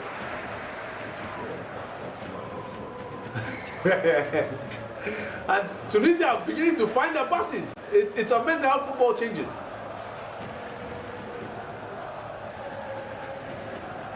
crossing, and that should be Wabali's ball. Yeah. Yeah. And Ejuke has a chance to break. He finds Victor Osimhen, and Osimhen decides to hold up, plays the ball back. Does the sensible thing there. Alex Iwobi holds the ball up, finds Wilfred Ndidi. The Super Eagles are trying to slow the game down now. Awaziem to Semilogo Ajayi to Calvin Bassey. Calvin Bassey holds his man off. Brilliant strength there, finds Moses Simon. Moses Simon back to Calvin Bassey. Bassey holds up, back to Simon. The Super Eagles are just buying time. Semilogo Ajayi all the way back to Awaziem. Awaziem finds Bright Osai. This is good ball keeping from the Super Eagles, taking the sting out of the game. And he lofts it all the way up. If Ejuke can bring the ball down, what can he do here? He fires, and a save there from Daman. Osimhen was trying to cover the ground there to give Ejuke an upshot for him to tap the ball in. But Tunisia have survived that scare and are now on the attack. Looking for another cross. Well blocked there by Awaziem. And the ball, the danger man is back with the ball. The ball goes into the box. Header, almost the equalizer there. Almost the equalizer there from Sassi, the captain of Tunisia. A free header. It was a mark. It was nearly 3-3. Wait, now Bruno, we record the blame now. Bruno had two people to mark. It's your job to call. That was nearly 3-3. Nearly 3-3 in this game. Unbelievable drama. Unbelievable. If you enter 3-3, I no go drink that beer again. Lie. Because the truth is we had this game in our hands comfortably. Like so good. We actually allowed the game get to this level, and it's actually a big problem. Now you can see Hannibal controlling the midfield. The Tunisians are on the way back. All this didn't happen when we had Frank Onyeka on that field. And if Frank Onyeka was tired for any reason and was going out, we had a Onyedika Raphael that could come in to come and help the team. Unfortunately, we didn't. Good tackle there from Bruno. The Tunisians are looking for the equalizer, and they seem to be finding a lot of crosses into the box. Another cross comes in. Wabali punches out, doesn't punch out clearly to safety.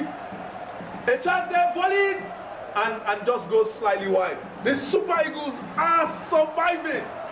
Abu, Samosova. The Super Eagles are surviving. This game, all of them will go massage. The Super Eagles are, from thinking, we were talking about the Super Eagles stopping the group. Yeah. And, the conversation is completely different now.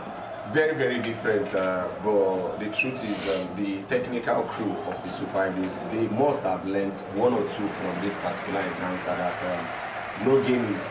a yellow card to Wabali for time wasting. Yeah, no game is... A yellow card. Wabali, the referee is telling Wabali to get on with it.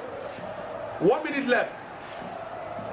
Yeah, we just need to try as much as possible to finish the game on a good note, on a bright note, and we shouldn't let teams get into the rhythm very, very fast as the Tunisians has already done. So it's a very, very disappointing one that you're leading 3 goals and you allow the opponents dictate how the game should be played. Like I said, it's a learning curve for them, and they should be able to learn 1 or 2 things from this particular encounter going into the tournament again. I think it brings Super Eagles and all Nigerians back down to earth. But they don't say yes, they are very, very beatable, and they actually allowed this game almost slipped off their hands. Yeah, you can't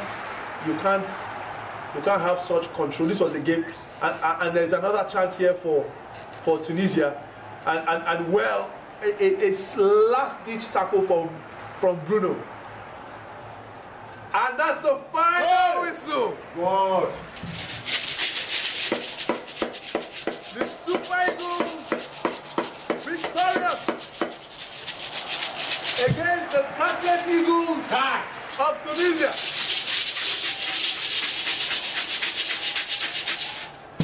It didn't come easy, Abu. The last 15 minutes of that game, after Taubi headed that ball in, it was I don't know. nerve-wracking. I don't know how to feel if that go enter. That's nerve-wracking. That's their captain, not if to say that go. I don't know how I will feel for a ball. This is just football. It shows how football is, how the fun of football, the excitement in football. I mean, you can't beat the African Cup of Nations. Very, very interesting tournament. So far, so good. And I think the Super Eagles, they should be able to understand that this is football. Anything can happen, and even if you're 4 goals up, anything can still happen.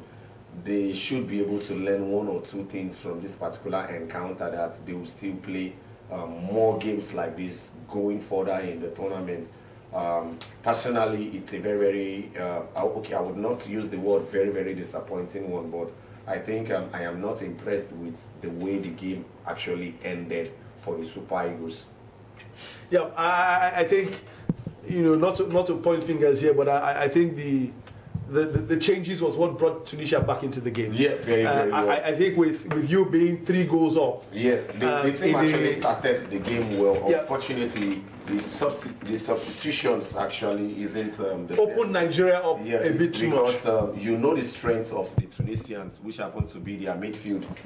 Their key man, Hannibal, that plays for Burnley, he became more fluent, he became more confident in that midfield after the substitution the Super Eagles made, and this is something the Super Eagles needs to work on, because we still have lots and more of Hannibals in this tournament, and substitutions like that shouldn't be what should affect our team flow.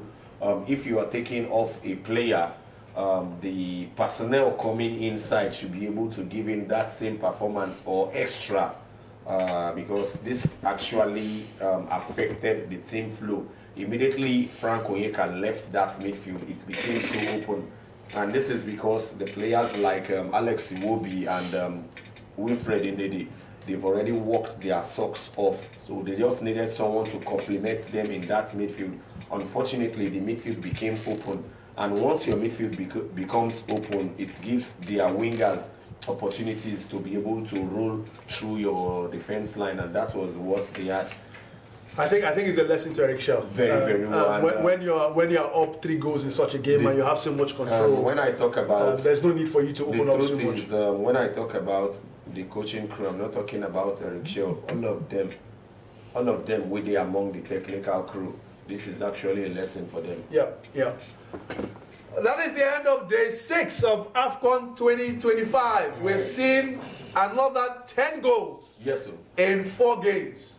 We started off with Benin Republic beating Botswana by 1-0. We then saw the Teranga Lions of Senegal take on the DRC, the Leopards of DR Congo. That game ending 1-1. We then saw Tanzania playing against Uganda in the East African Derby, also ending 1-1. And then finally, the big one of the day, the Super Eagles, the Battle of the Eagles, North Africa versus West Africa, Cartilage Eagles versus the Super Eagles, with Nigeria triumphing by 3-2. An exciting game. What a way to end match day 6 in AFCON 2025. Nigeria through to the round of 16. No matter what happens on the final day, Nigeria would be in the round of 16. It's now a question of where will Nigeria finish. Nigeria need only a draw against Uganda to top the group.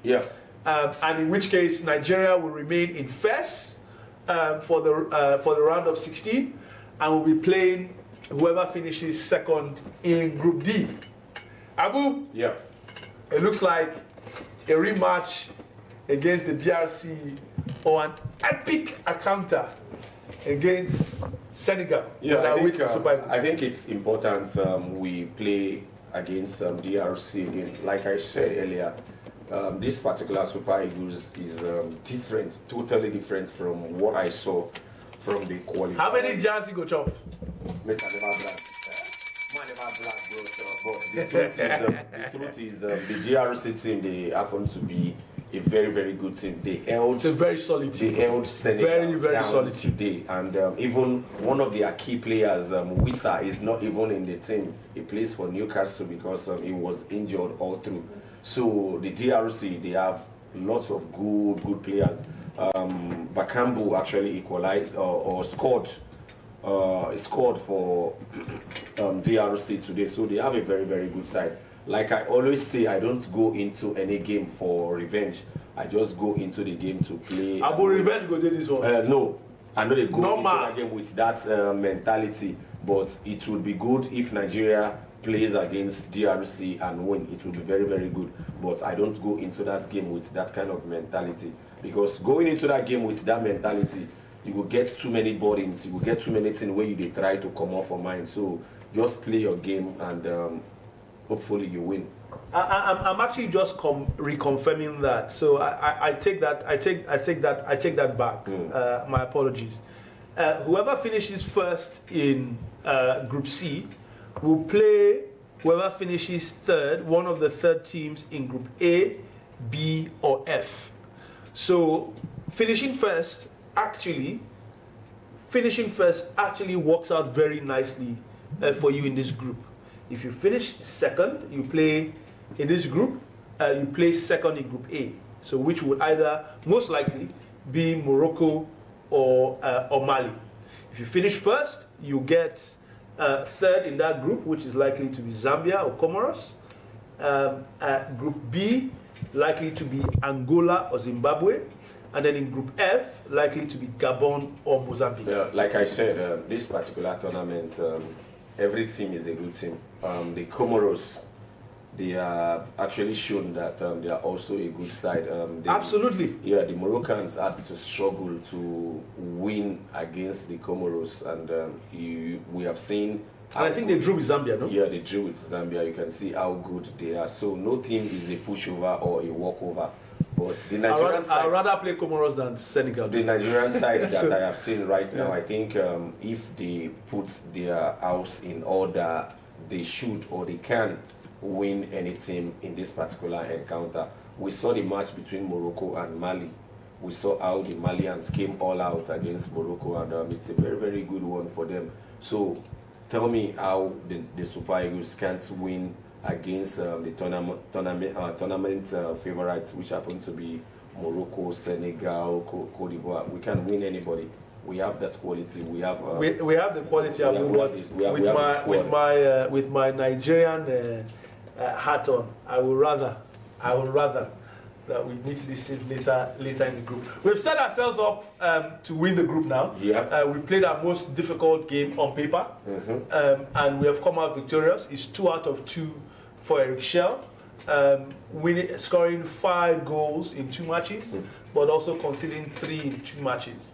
The next game on Tuesday is against Uganda. The Cranes of Uganda. The Cranes of Uganda, who got their first points and could actually have won the game today if they had converted that penalty. So it's by no means a walkover. But the fact of the matter is, the Super Eagles need just a point in that final game to a secure qualification. Sure. Tuesday, Abu. Our friends at 54 Football X are going to be hosting a watch party. Many hope that it will be a celebration of Nigeria topping the group and going into the round of 16. But Abu, your final words for what you have seen today. Yeah, I think congratulations so far to the Super Eagles and to the technical crew. I think they've done so well. Before the tournament, I think the team had some personal issues in-house, which led to the resignation of the coach, the captain, the 2 captains. But so far so good. They've put the World Cup qualifiers behind them, and they have been able to do well so far, play 2 games and winning 2 games. So I think it's a very, very good one for the Super Eagles.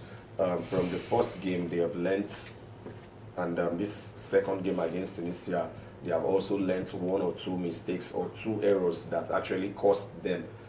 They just need to just put their heads in order going further in the tournament and try as much as possible to understand that they can win every game or any team they play against if we don't concede individual errors. So kudos to the Super Eagles, congratulations to them. Now, fantastic, Abu. I'm just checking with my producer if we can get the Group C table before we head off for us to just walk through. But Abu, fantastic outcome today. We've seen excitement. The Super Eagles, as usual, don't let us have anything easy. Yeah, you know, the Nigerian fans must always go through the mill in terms of celebrating victory. Well, till next time, what I don't soak with Gary today for everybody, make everybody just bellyful, go to bed. The Super Eagles have given Nigerians joy. The Tunisians, I'm sure their fans will be back to fight again on Tuesday to ensure that the Cartilage Eagles continue to participate in Morocco 2025 by beating Tanzania. Exciting stuff. Till next time, stay blessed. Easy. 1 title, 1 goal. The undisputed champion of Africa. Wake up, Africa! 2025 African Cup of Nations is here, and it's time to yala. What is your favorite animal? The Super Eagles, the Cartilage Eagles, the Teranga Lions, the Chipolopolos, the Foxes, or the Squirrels? Or are you for the Bafana, the Pharaohs, the Indomitable Lions, the Stallions, the Zebras, the Leopards, or the defending champions, the Elephants in the room? Well, wherever you are, it's time to rep your nation, make the loudest noise, and dirty your December with the best of football that the African continent has got to offer. No go carry last though. Who will be crowned champions? The Ivory Coast defending their title, runners-up in the Super Eagles, or Morocco hosted to win it? There's only one place to be, one continent to focus on, and one sport to stick with. Are you ready for this? Rabat, Casablanca, Marrakech, Fes, Tangier, and Agadir. 6 cities all ready for this continental fiesta. Do not be left out. It's time for Africa. It's time for business. It's time for the 2025 African Cup of Nations. Get ready to yalla!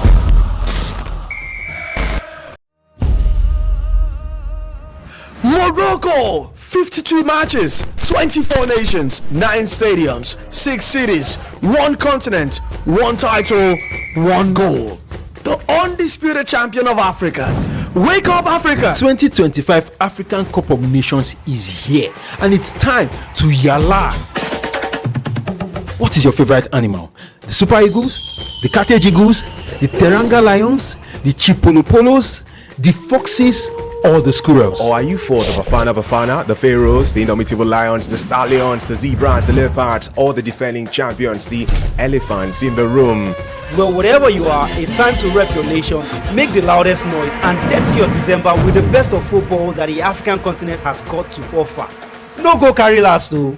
Who will be crowned champions? The Ivory Coast defending their title, runners-up in the Super Eagles, or Morocco hosted to win it? There's only one place to be, one continent to focus on, and one sport to stick with. Are you ready for this? Rabat, Casablanca, Marrakech, Fes, Tangier, and Agadir. 6 cities all ready for this continental fiesta. Do not be left out. It's time for Africa. It's time for business. It's time for the 2025 African Cup of Nations. Get ready to yalla!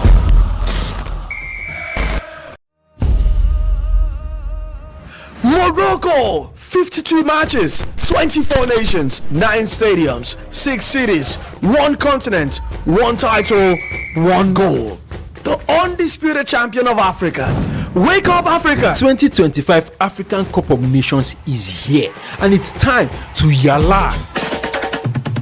What is your favorite animal? The Super Eagles, the Cartilage Eagles, the Teranga Lions, the Chipolopolos, the Foxes, or the Squirrels? Or are you for the Bafana, the Pharaohs, the Indomitable Lions, the Stallions, the Zebras, the Leopards, or the defending champions, the Elephants in the room? Well, wherever you are, it's time to rep your nation, make the loudest noise, and dirty your December with the best of football